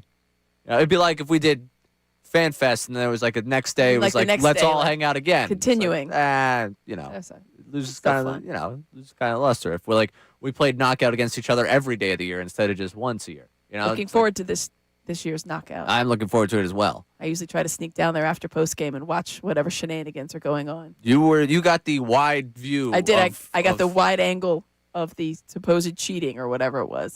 Listen, Calderulo cheated and Ricky Bo tried to kill me. So those two things can be true. Love you, Ricky. Had a great time hanging out with you at the hotel, but we can call it what it was. Going back to that though, the novelty wore off at the hotel. We all kind of like took to our, all right, it's time to go to bed. I don't know how long you stayed down there. What, for the hotel? Oh, no, you did. You actually went upstairs, I think, at the same time as me. It was Austin and Connor that were last two hanging out. Yeah, on Sunday I went upstairs. I was talking Monday night. Monday. Yeah. Sunday I was here. Monday night, yes. Right. Yeah. Oh, yeah. You missed all the shenanigans Sunday. Yeah, you really didn't. I got none of it. Yeah, you got kind of screwed in the whole thing. Shenanigans. Yeah, no fun for you. But Monday night, go back up to the hotel, put the Ask Me Anything, and someone does all right, who do you think's the next team to win a title in town? And we did kind of this idea a few weeks ago where it's like, all right, next 5 years, which team advances more playoff rounds? The Eagles or the Phillies, Sixers, and Flyers combined? And you give that kind of response. Stop. But it was closer than it should have been over the last 5 years. Luckily, the Phillies got 2022 in there. Yes. Otherwise, those three organizations were behind the Eagles. It was closer than it should have been. It considerably. And to be frank here, us giving the Phillies credit for getting a bye from the wild card series, those two series that we gave them credit for passing the Eagles through, a bye? we did. Credit? We gave so them, there you go. I know. I'm just saying. It should not be that close when it's 3-1. It should not be. It should not be that close. Which led me down the path of when this person asked me, I feel like the obvious answer is the Eagles. It's not. Not to Amy Fidul. So what's our next time frame? In the next 5 years? Oh, no, sorry. Not to that question. I just mean for the next team to win a title. Oh, the next team to win the title? Yes. Yeah, Eagles is the obvious one. Yes. So with our state of the Philadelphia Sports Union here, the Eagles' reason for optimism is just what they've been over the last 25 years. Like, they're just going to compete. We just assume they're going to compete. I think that's pretty much up there. The Phillies, like, what's good Wednesday is that they have young players for us to be excited about. And we know that this is as they like to tell us time and time again, that they are, in fact, very much. We got a really good club. A good club. Yeah, we have a good club. They let you know. But you go down the path here. Sixers, I like VJ Max. Reason for me to be excited. Absolutely. Flyers, Vladar's been fun. They had a nice start to the season. That's the name I wrote down. That's the name you wrote down. Vladar. Yeah, Vladar's the excitement thing. Bichkov, we're fighting an entire war between the coach and the player before we went to break. Before we went to the Olympic break, it was like temperature was up to 100 with Flyers fans about what was right and what was wrong with this team. I'm hoping after 2 weeks that everything's just kind of cooled off a little bit. Yeah. But really, I'm curious for people, the outlook. How positive is the outlook? Because we talk about the Eagles, and everyone will start to tell you that there's the downturn coming because they had a disappointing end of the season, and people don't believe in the coach. People have questions about the quarterback. The Phillies, they do run it back. The Sixers, we know what the Sixers storyline is going to be every time. The health of Embiid, are they building it enough? And then the Flyers have been where the Flyers have been for the last decade.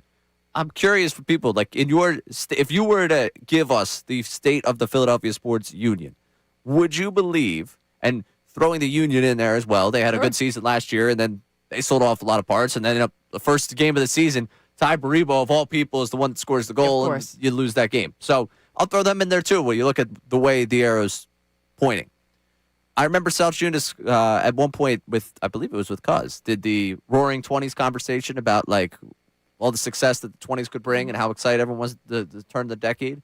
As we turn to the second half of this decade, we get to the second half of this decade of the 2020s, which is a wild thing to say. How do you point the arrow for Philadelphia? Would your arrow be pointing up? Would you be? Yeah, still pointing up. Maybe not like the. Maybe not a direct arrow right. up, like kind of a gradual. The trajectory is a good one. It's a good trajectory because I think the Eagles are set up.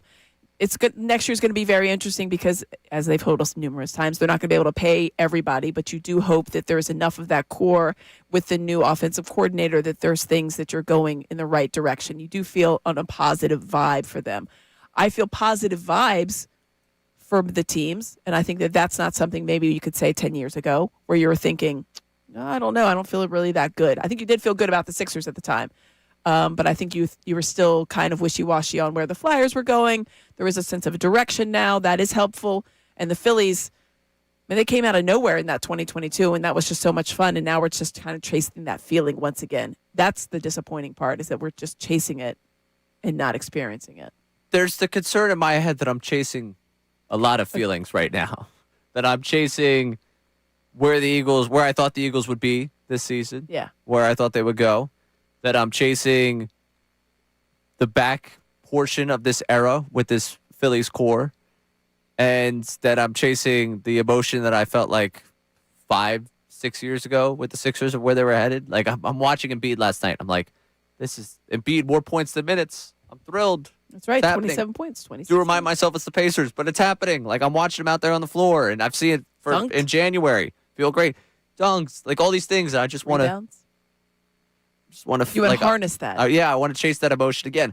I'll be honest with you. And even go back to the Union when I was working in the booth when they won the Supporters Shield that night. Like, I was like, oh my gosh, they're going to put on a run here. They're going to be a part of it. Now, I don't know what this season is going to hold for them, but the Flyers, I don't know if I'm chasing any sort of feelings. You know, the last time I had like really strong feelings was probably like 15 years ago when they were like actually won a playoff series. Like, I don't think it's pointing down. No. But it almost feels like we might be hitting a little bit of a flat line here. Oh, we've plateaued? A little bit of a plateau here.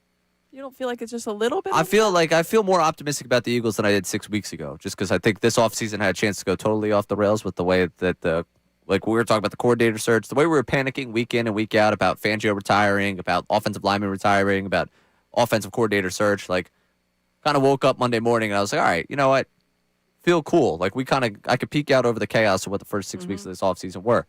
And then you get to the Phillies conversation of it, and I feel good. You know, again, We have a good club. I feel good. You know, they have a good club.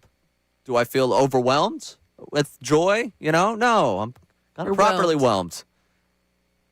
And like that's kind of a sad feeling to have. But as I look at like the state of the sports in this city, if I'm like trying to put an overwhelming bet on someone to be doing something at the end of the decade, I can't count out the Eagles, but I think I'll be at longer odds for watching one of the Phillies or Sixers do something, and then Flyers and the Union have shown their ability to rebuild. But again, I'm struggling with that right now. When someone asks me who's the next team in town to win a title, I'm like, yeah, it's the Eagles. But is it the Eagles by default because I just think that they're the best run organization in town? And they just won one, and I know the talent that they have? Or is it that because everyone else I'm looking at, I'm saying, ooh, I got to really... For me, you look at the Eagles because not only did they showed you they were capable of winning one. Right. They got to the Super Bowl, and then they got back to the Super Bowl and won it within the last 5 years. I think that's pretty important right there. Yeah. And when you're looking at the other teams, they have not shown that. Now, the Phillies have shown that they can get there. Not that they could win it, but they did get there. They've shown the ability to make runs in the postseason in the past 5 years. They've shown that. The other teams have not shown that. So while my first thought was like, gosh, if I had to choose a team behind the Eagles in the next decade to win one, my first thought was the Sixers, and I thought, why? But I think it's because I'm really excited about the young core. Right. And I think that could be enough to get them to the... There's youth that you know and believe in there versus get the close. Phillies. They have youth that you don't know necessarily and you have to give reason to believe in. They've got the old core that you're hoping is just going to find the magic again. Right. All right. Well, that depressing conversation. I'm curious, people. Where's the arrow What's pointing? Good Wednesday? Yeah, it wasn't What's Good Wednesday. And then I thought more about it, and I was like, the reason I wanted What's Good is because I What's want someone to Average make me feel Wednesday? good. Yeah, I want someone to make me feel good. No, it's good. It's good. It's just not great. That could be the way I describe that one. All right. It's time for the running of one of our favorite segments on the show here. Rapid Fire with Fadul. I got 5 questions for Amy Fadul. She will answer them all. She got 60 seconds on the clock to answer whatever is on my mind when it comes to Philadelphia sports or otherwise. And we are going to begin with where we began as a show today, talking about the 4 free agents for the Philadelphia Eagles, the high-profile ones, of Jalen Phillips, Nakobe Dean, Dallas Goedert, and Reed Blankenship. Who will be back with the Birds in 2026? Jalen Phillips. And that's it. Of those, you will not be able to afford anybody else if you pay Jalen Phillips. So I understand it's a 5-question thing. I'm going to do the thing where I follow up with you. I know you are. If it was Amy Fadul running the Philadelphia Eagles, who would be back and who would be prioritized? Nakobe Dean would be the priority for me. Really? Yeah, I really feel like he's an excellent player. Yes, check. I think he fits into the system quite well. And I know there's a good fit with Jalen Phillips. We heard that. We heard that a couple times. Fit. But also for his presence in that locker room. I think his development has been tremendous from when he first got here to what we saw last year. I know he's got a little bit of an injury history. So do some of the other players that you might prioritize on that list.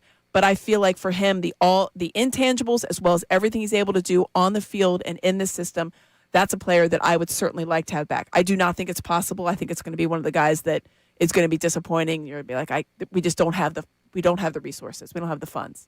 All right. Perfectly. Right on the nose there. Almost like you do things timed out daily. Sometimes. All right.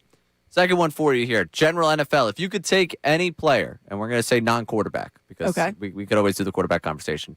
You can take any player in the NFL, add them to the Philadelphia Eagles roster. I don't need you to worry about the cap. I don't need you to worry about anything. Give me an NFL player you put on this roster. I would take Hendrickson.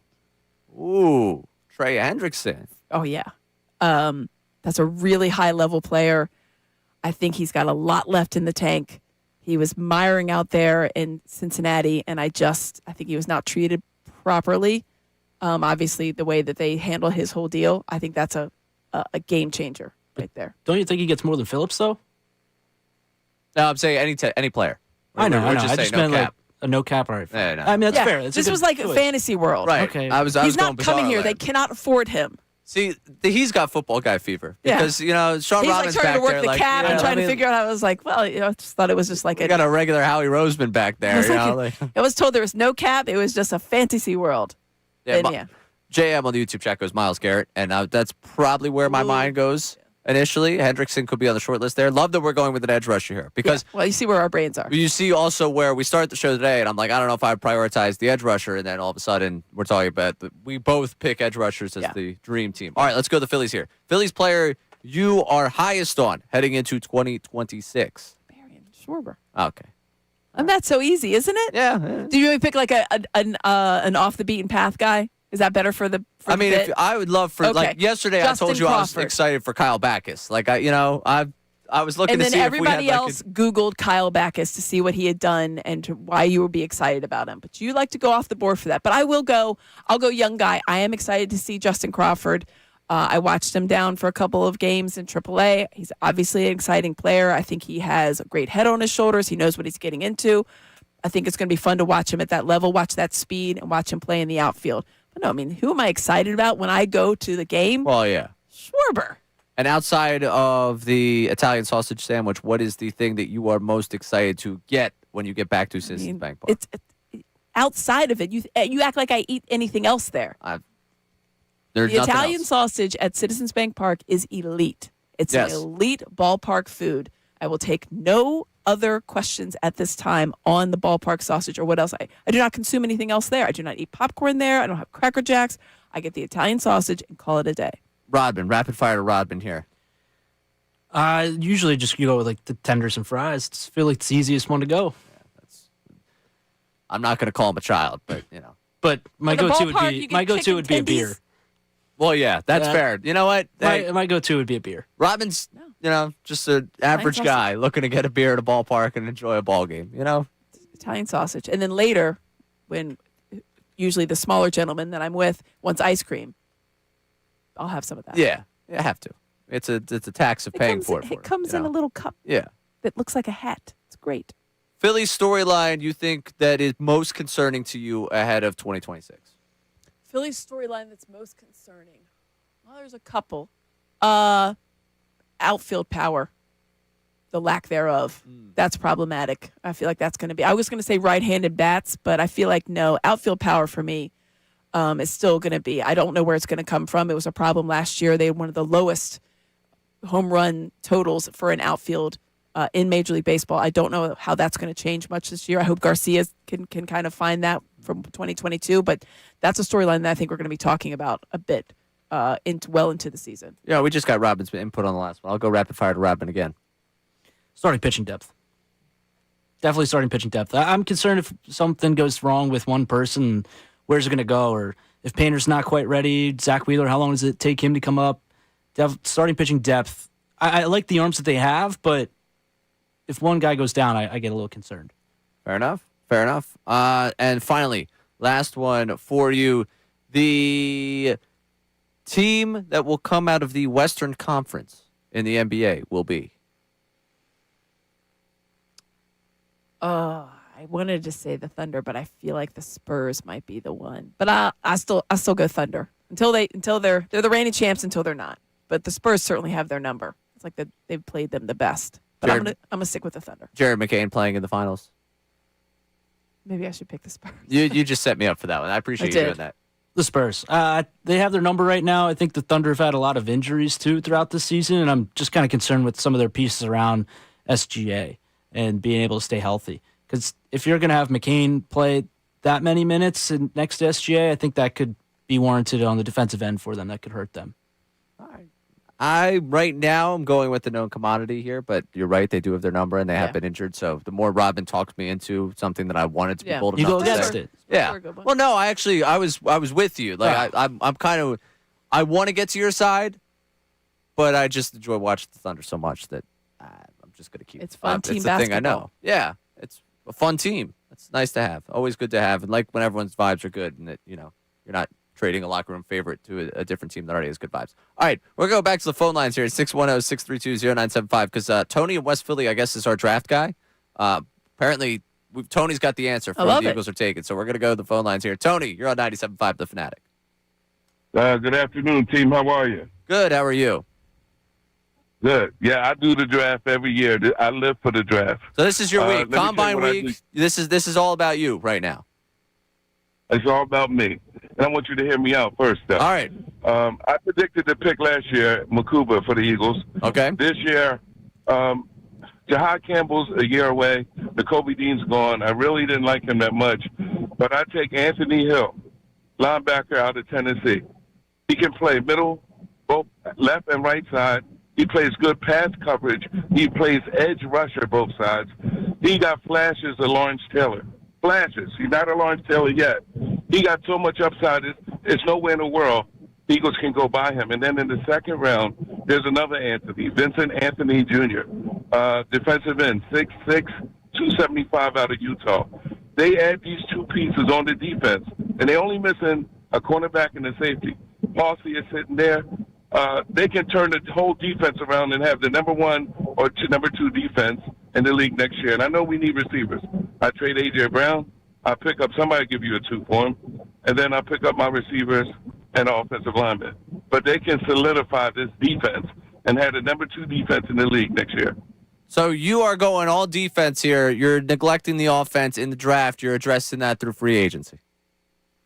No. I'm not even going to go. I'm going to get that in the draft, too. But there's so many receivers in this draft, you can get them in the later rounds. 3rd, 4th, 5th, you can get them.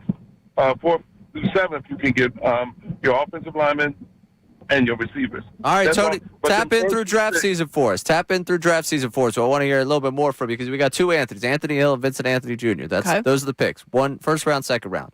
I will say the first round linebacker. That would be something. Yeah. Again? first 2 rounds being defensive players would be something, given the way that I think that they've been leaning to go the offense side of the ball this season. And it feels like offensive line is going to be the starting place for this.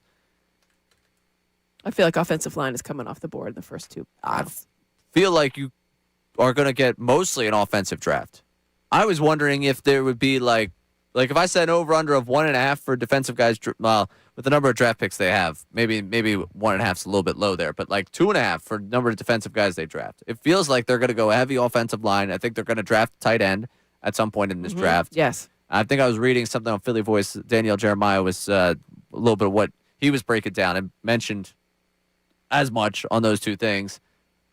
I couldn't imagine them going back-to-back defensive picks to open up the draft. But Tony from West Philly is now our draft guy. We'll get him to call back in as the draft gets closer. We'll see if he moves things. I mean, it's Combine Week. Everybody's moving, sliding around, and figuring things out.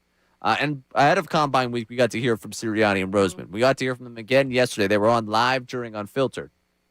And Sirianni made a point to praise one wide receiver. And no, I'm not talking about A.J. Brown and all of the effusive praise he threw at him, but pointed out what he thinks of Devontae Smith. And he was asked about Devontae Smith, talked about his role in the new offense. I'll play that for you. And I saw it on our YouTube chat yesterday, talking about Devontae as a 1, as the only one. We've said it in theory before. It could be in practice come next year. How good do you feel about that possibility if that is the case come next season? Alongside Amy Fadul, I'm Ray Dunn. This is Middays the Marks on 97.5 The Fanatic. Now on 97.5 The Fanatic Sports Update. Will AJ be traded? I'm Sean Rodman, and Howie Roseman spoke yesterday. Here is him talking about players on the roster and how they always look for valuations. We do the same thing in the draft. We have a value for every player on the roster so that we don't get sideswiped on anything, that we understand what we would do. That doesn't mean we would trade them, but at the same time, we got to be open to listen.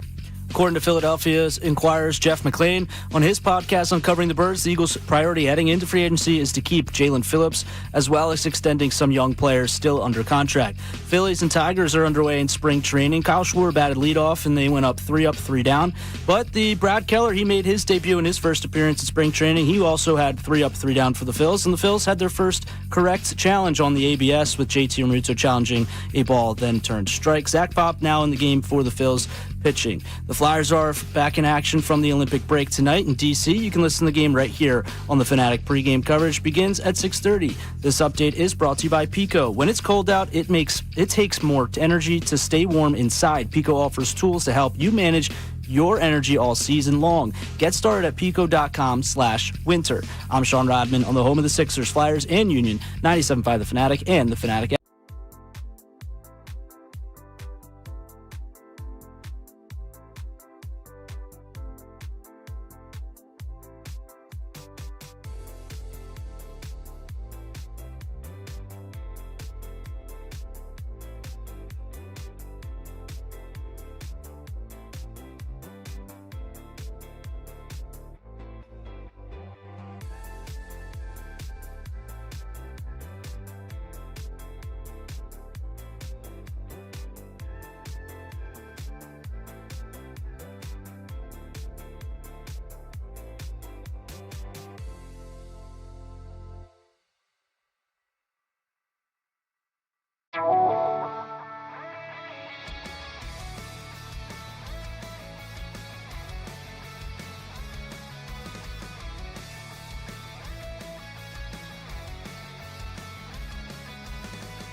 Hanging out with you on Middays with Marks.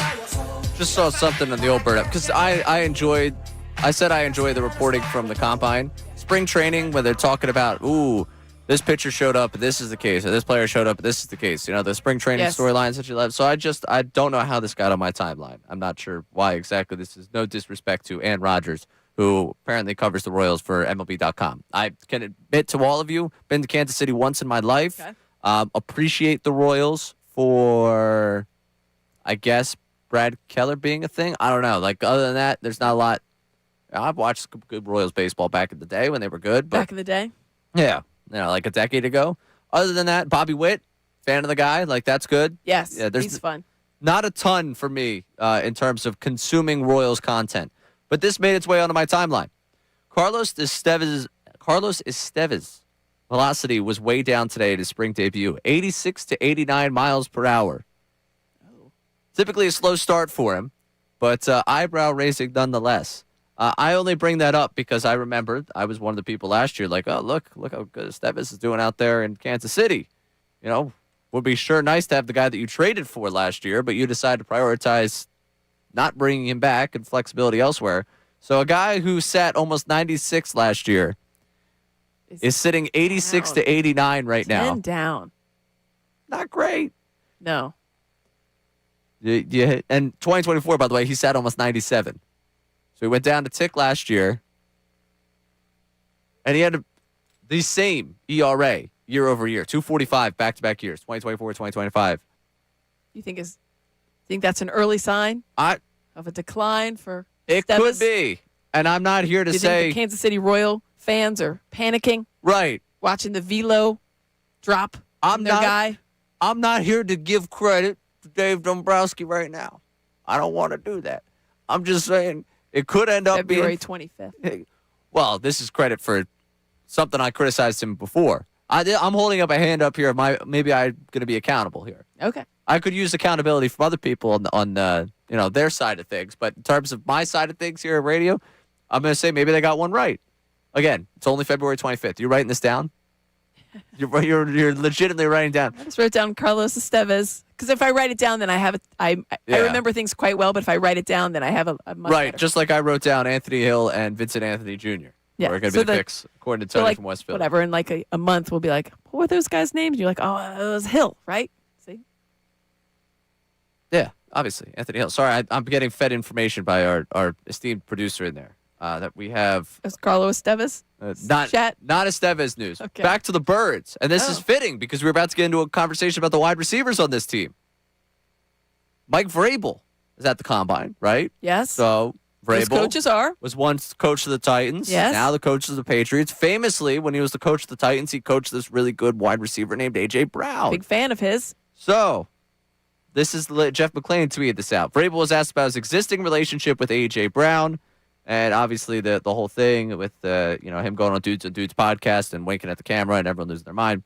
I think the relationship with players, and specifically you asked about AJ, has been a lot. I watched him grow. I watched him mature. I'm proud of him. Proud of the father that he is. I'm proud of the husband, and that has nothing to do with where he plays or where he played. So those are things that are important. We reach out. We text each other during the things that happen good to each other, and sometimes things that don't go so well for the people that you're close with, and you text those as well. So it's been a two-way street of support and reminders of what got us to be where we are. That's high praise for a guy that doesn't play for him anymore. Right. And, hey, man, just so you all know, we keep in touch. I text him all the time. Yeah. Tell him he's a good dad, good human, good human, player, good husband. When he doesn't feel validated by the offense in which the Eagles run, I validate him. I validate him. I tell him I know. Just interesting things. Just keep a note of. Just keeping that one in the back pocket. Keeping that one in. I mean, I think there's. Obviously, they have the relationship, but I don't think it's a stretch to say there's a number of coaches out there that would really enjoy having A.J. Brown. Of course.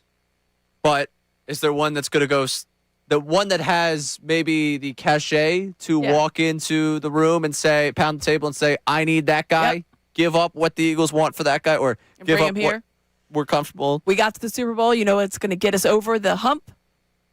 This guy. Yeah, not throwing to Keyshawn Booty. Or throwing to Mac Hollins. No. Or who was the other one? There was a third one that we were Douglas. Throwing. Douglas, thank you. Mario Douglas. Yeah. Mario, that was it. Yeah. You want him versus all them? And I'll get inevitably. Because we did this. Remember, you were in way back. And we were going through the list of guys who had more receiving yards than A.J. Brown in the season. And I was like, there's a man named Kayshawn Booty. Who's got more receptions than him. And immediately I got like 3 people on the YouTube chat, a personal text of that like, guy's so good. Don't you disrespect That's ridiculous. Kayshawn He's Booty. won me fantasy football games. Right, yeah. Please. The everyday fan did not realize who he was until the postseason this year. His name's Booty. It's a fun name. All right. Speaking of wide receivers here, Devontae Smith. And Sirianni's effusive praise for him yesterday. We'll take a listen to that first and then jump into the conversation of, all right, if you do move on from AJ, are we all cool with just Devontae being the one? No, I think he continually gets better. I think you saw him have a great year this year. Even when a guy prepares not to have as good a year, like, you're always looking at it like, is this arrow on the rise? Is this arrow on the fall? Like, and even if a guy doesn't have his best year, he still can be on the rise. Well, I think we saw Devontae have a great year, and I think you just continue to see him play better and better. And I think that's a tribute to who he is. Guys that are tough, that love football, that are smart football players, and they're talented, have a tendency to reach their ceiling, and God willing. And I think that's what you're seeing. You can seeing him continue to get better. You're seeing him continue to do these things and make plays only that he can make on the football field. And so I just think you continue to see him on the rise, and excited about, what he'll look like in this new offense that we'll have. I missed the first time I listened to this, the God willing. God willing. Sirianni over the last week has basically turned into each one of my grandparents. With the, I can't guarantee anything past tomorrow, and the God willing, which is a hallmark, a staple of having a conversation with any of them, who I love dearly, but they dropped the God willing in there. Or I'll see you later. God willing. Yeah, God willing. Or no guarantees. Can't, like they throw that into every conversation. What happened to Sirianni? Is he aging like a president as the head coach of the Eagles, where at this point he's talking like a grandparent? I mean, the dude's 40-something. He's got a staff, which, by the way, I did the numbers on this. The Eagles, like the key offensive staff members, I saw that, I think it was Ruben Frank that put this out there, like the average age of all of them is like just below 40. The average age, if you go through 2 hosts and producer of this station, which it tends to, this is younger group. So John and you. John, me, I threw. Kincade and Salciunas. And Connor. And then Sil. Colarulo, and Ricky. Right. The young station, as we've been termed before. 36. Older than the coaching staff, the average age of the coaching staff, around 40. Oh, all right. So we're like a year older than what the staff would be. And we're considered young for this. Could you imagine how young that staff is? Anyways, just pointing that out there. He's talking like a grandparent when he's in his 40s. A little concerning for me with Sirianni. He's aging a little quick. I need him to calm down. But he gives all that praise to Devontae Smith. And I've seen it tossed around here, and I saw immediately as we brought it up, YouTube chatter getting around to it of like, I don't feel comfortable with just him. And I feel like the comfort comes from how they replace A.J. Brown. I'm fine with Devontae Smith being the best receiver on your team, but that means I need the 1A. Like, I can't have it be Devontae and with all due respect to our Paul Turner Wilson. preseason award winner, Darius Cooper or Johnny Wilson. Like, if you're going into this, and that's why when the caller, Tony from West Philly, calls the last segment and says, like, yeah, I'm not going offensive early. Like, I'll get a receiver in the 3rd, 4th, 5th round. I'm like, yeah. Might want one a little bit higher than that. Or that's where you're spending your money. To go out there and get one? I don't know, like, the wide receiver market. Yeah, I remember the year they signed Saquon. Who did the Falcons give 3 for $39 that year? It starts with the last name. Drake London?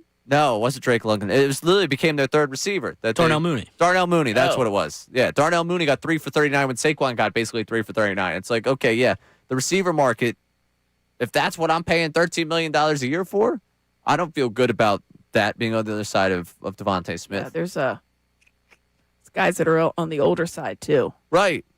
You're kind of in a not a dearth of talent, but not exactly. Tyreek Hill's available. Yeah, I'm out. Yeah, I could not. Yeah, where's the? Do we still have the Samuel, buzzer? there's an older gentleman. Yeah, where's the? I would say no. I don't even know. I can't even find. I would say no. Yeah, I'm out on that. Yeah, it's not. It's not good. Like a Mike Evans. Oh, Tutu Atwell. I'm just looking under 30. There's not a whole lot that are under 30 years of age. If you go up to 32, you can have a few more options, but not a lot. Right. No, the young options there for you are not going to be plentiful on the because most of those guys, they want to keep what they want. The team wants to keep them. Yep. Like I would like to keep the best wide receiver on this roster. Sue me. AJ Brown? All right, coming up, I just saw Shefty tweet something, and it just brought me into a market that I'm curious to see whether the Eagles dip their toes into, and not so much in terms of acquiring, but in terms of trading out. And we'll explain that coming up. Plus, the YouTube chat recap. We'll wrap it up here on Middays with Marks right here on 97.5 The Fanatic. Wake up with honest opinions and no BS. John Kincade, Andrew Salciunas, and Connor Thomas. Kincade and Salciunas. Every weekday from 6 to 10 a.m. right here on 97.5 The Fanatic and The Fanatic's YouTube channel. Home Field Advantage is brought to you by Bradford White. Bradford White water heaters, built to be the best. All right, let's be honest with ourselves. Unlike in the past,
never know what's going on in life. Alongside Amy Fadul, I'm Ray Dunn, hanging out with you here on Middays. Marks, Sean Robin producing the program. Coming up next, Unfiltered, and I just saw they put out their Twitter poll for today already.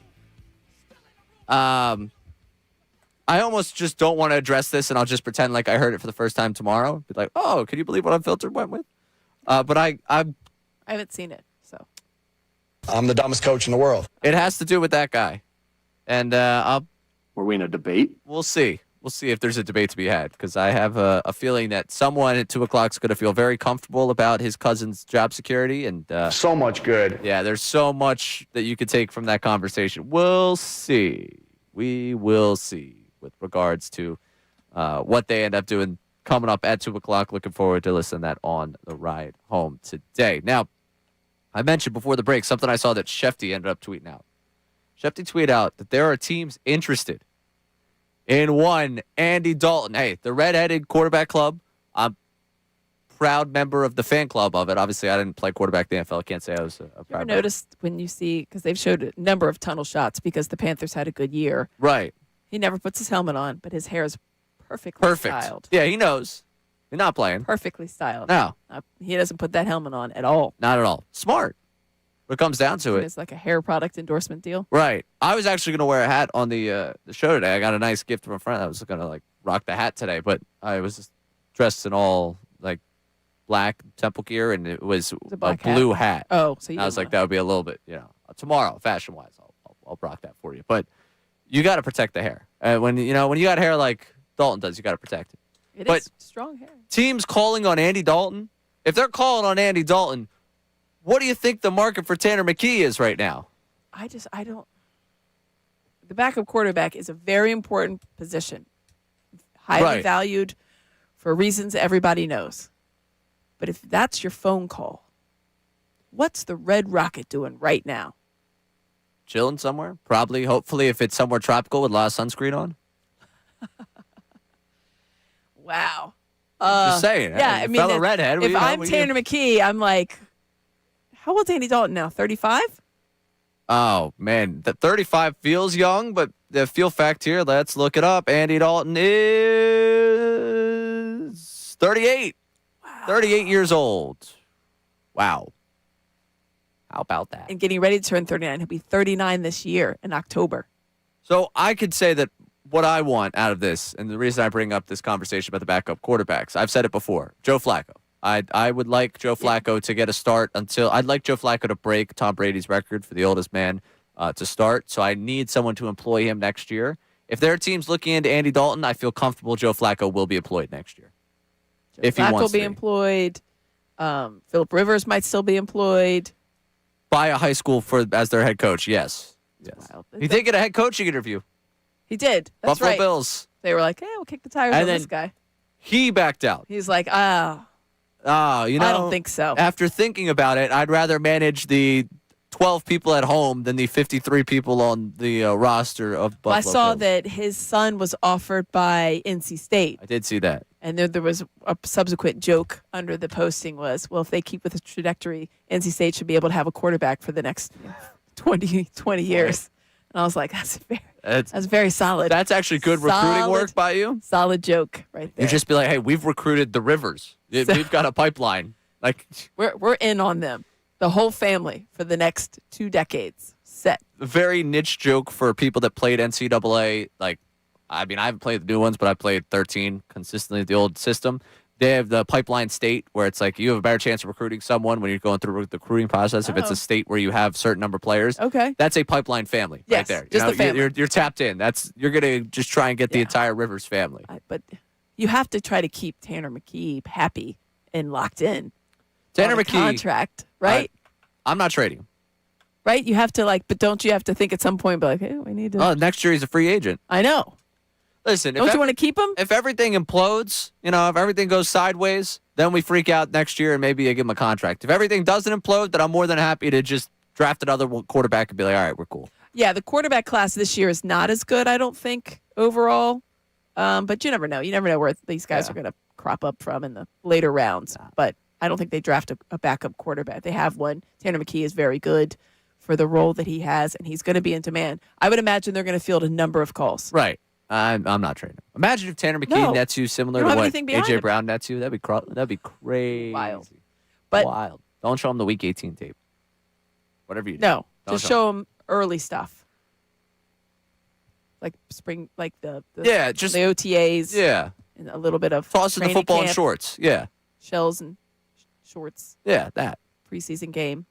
There was a preseason game. That first preseason game. Looked good. I remember. So I would show fired that. around, yeah, obviously. Or show them the tweets from Philadelphia Eagles fans that want Tanner McKee over Jalen Hurts. Just be like, this could be the world you live in.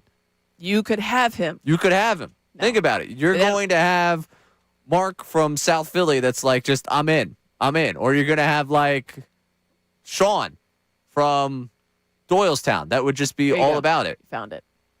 Well, I mean, not technically where I live, but close. I was close. You got to give me credit there. Sean from Bucksco. You want that? Is that better for you? Is that a thing? I mean, I guess that would be correct. Yeah, all right. I'm saying, if you want to be, where do you want your location to be from? Bucks County's fine. Yeah, Sean from Bucksco. There you go. I know you're a big Tanner McKee guy. That's why we didn't lead with it today on the show. I wanted to give you we'll do it later in the summer. Yeah, I appreciate it. Yeah, we'll do it later in the summer. You know who was actually a Tanner McKee guy? Negative Nate back there. Oh. Is he actually? Massive Tanner McKee guy. Massive Tanner McKee guy. And it's definitely not a fake YouTube account that he keeps putting those messages on. All right, speaking of YouTube, let's go to the YouTube chat recap. It's time for the YouTube chat recap. How about filling us in? Let me tell you something else, man. Watch us live on YouTube every single weekday. I can't lie. Let me tell you something. It's the Middays with Marks YouTube chat recap. What we got? How short is Sean that Ray gets to crack short jokes? Yo, dude, from the YouTube chat. Oh, no. I'm about 5'6", I would say. I would say. Are you? Like, are you or are you not? It's like maybe a nick under 5'6". Okay, so you would say 5'6". Okay, so he's 5'5". And a half? Yeah, I was going to say. Listen. 5'6". 5'6". All right, Shoes yeah. on? 6 foot. Yeah, I'm 6 foot. Makes sense. Yeah, okay. Oh, I'm 6 foot the way you're 5'6". Dude, no, you're not 5'11". Yeah, I am. There's no way. What do you mean there's no way? I don't believe I it. feel like we need to get some tape measures All right, out. that's it. All right. Yeah, I'm making short jokes. See, people don't realize Robin and I have known each other for a while. This is a bit that dates back to college. Yes. So there's like about one listener out there right now that's like, this is awesome that this conversation's taking place on radio. Everyone else is like, wow, Ray is an absolute you-know-what for going after this guy for his height. But it's funny to me. It's a good bit. So, yeah, for me, I enjoy it. It's a good bit. Yeah, I'm used to it. It doesn't bother me. It doesn't bother. Right now, you're taller than me. Your chair is a lot higher in that studio. Because I need to see over this. Yeah, it is a very tall chair. I know you're not standing up. All right, next. How short is Sean? Wrong one. Oh. I was like, well, but another one? Conversation about us. Is Rodman sitting on a stack of phone books? Andrew from the YouTube chat. Yeah, it does kind of like appear that way. You really are elevated. I'm not sitting on any phone books. This chair is very high. It is a very elevated When it's position. any lower, I feel like I'm a kid just trying to peek out over top of the screens in front of me. Yeah. No, So I'd rather be able to see both of your faces in full. You're a grown boy. Don't worry. I don't know about that. All right, next. Carolina had an enormously successful season. New England had an over-the-moon season. The Eagles' season, while it wasn't a disaster, was not good. The offense can be labeled as a disaster. MBD from the YouTube chat. Yeah, with all that talent, all that money invested on that side of the football to be the way they were, yeah, you probably label that offense a disaster. Yeah. Number of guys that declare out their desks after the season, yeah, I think you label Players that were one calling disaster. it simple. Simple? What was it? What did they? Oh, predictable. Predictable. Predictable, Oh, yeah. that's what it was. Predictable, yeah. Oh, God, if we have to do the predictable offense, the conversation will... Here's a rule. If Dan Orlovsky, if you're one of the first 3 teams where Orlovsky's breaking down on the board on a Monday morning and get up, it's not good. It has not gone well It's for not you good. the previous It's not good Sunday. for you. No, they save all the positive stuff for the second half of the show. The old, if it bleeds, it leads. If your offense stinks, that's where they start with get up. We'll find a good rhyme for that coming up. All right, what else? Ray is a trenches guy. No finesse. Just helmet on, straight to work. Watch out, ladies. If Bayless from the YouTube chat. I'd like to see that. I want to see that AI image. Yeah, I don't want to see any trenches. Helmet on. Yeah, I'd be terrible in war for sure. Like I wouldn't be a good trenches guy in that case. On the football field, I was also pretty much trenches a for you disaster in the trenches. I'm a foxhole guy for sure, but I don't know be in the trenches. All right, one more for you. I get the out of shape and injury thing after a nearly 1,000 snap season for Carter, but the discipline thing is concerning. I don't know if he'll ever reach his potential because of that. JM from the YouTube chat. And that's the thing. With the talent that he has, you shouldn't have to question whether or not they give him a contract. Agreed. It's just, you mean to tell me that there was a little bit of questioning of what he does outside of practice? Or a little bit of questioning about whether or not he's in shape? Or, that to me is at least cause for pause. It's not going to stop. I don't think it's going to stop them. It does kind of feel like we're going to move towards the inevitability of him getting that contract, unless this is just the tip of the iceberg and we're going to find out more this offseason. That's a story that's going to break at some point. But it was interesting to hear that from McClain. And credit to the 2 o'clock show that's coming up, because it was Bill Colarulo that introduced me to that audio. Now, he's going to introduce a topic today, believe it or not, that is going to probably give his guys some props. And shocking. I look forward to not being infuriated by it. Just because it's his voice, it'll infuriate me regardless. Alongside Amy Fadul, I'm Ray Dunn. Thanks a lot, Amy. Fun 2 days. Very, very fun. Thanks for having me. Talk to you again stuff, real Sean. soon. I'm Ray Dunn. This Middays Marks on 97.5 The Fanatic.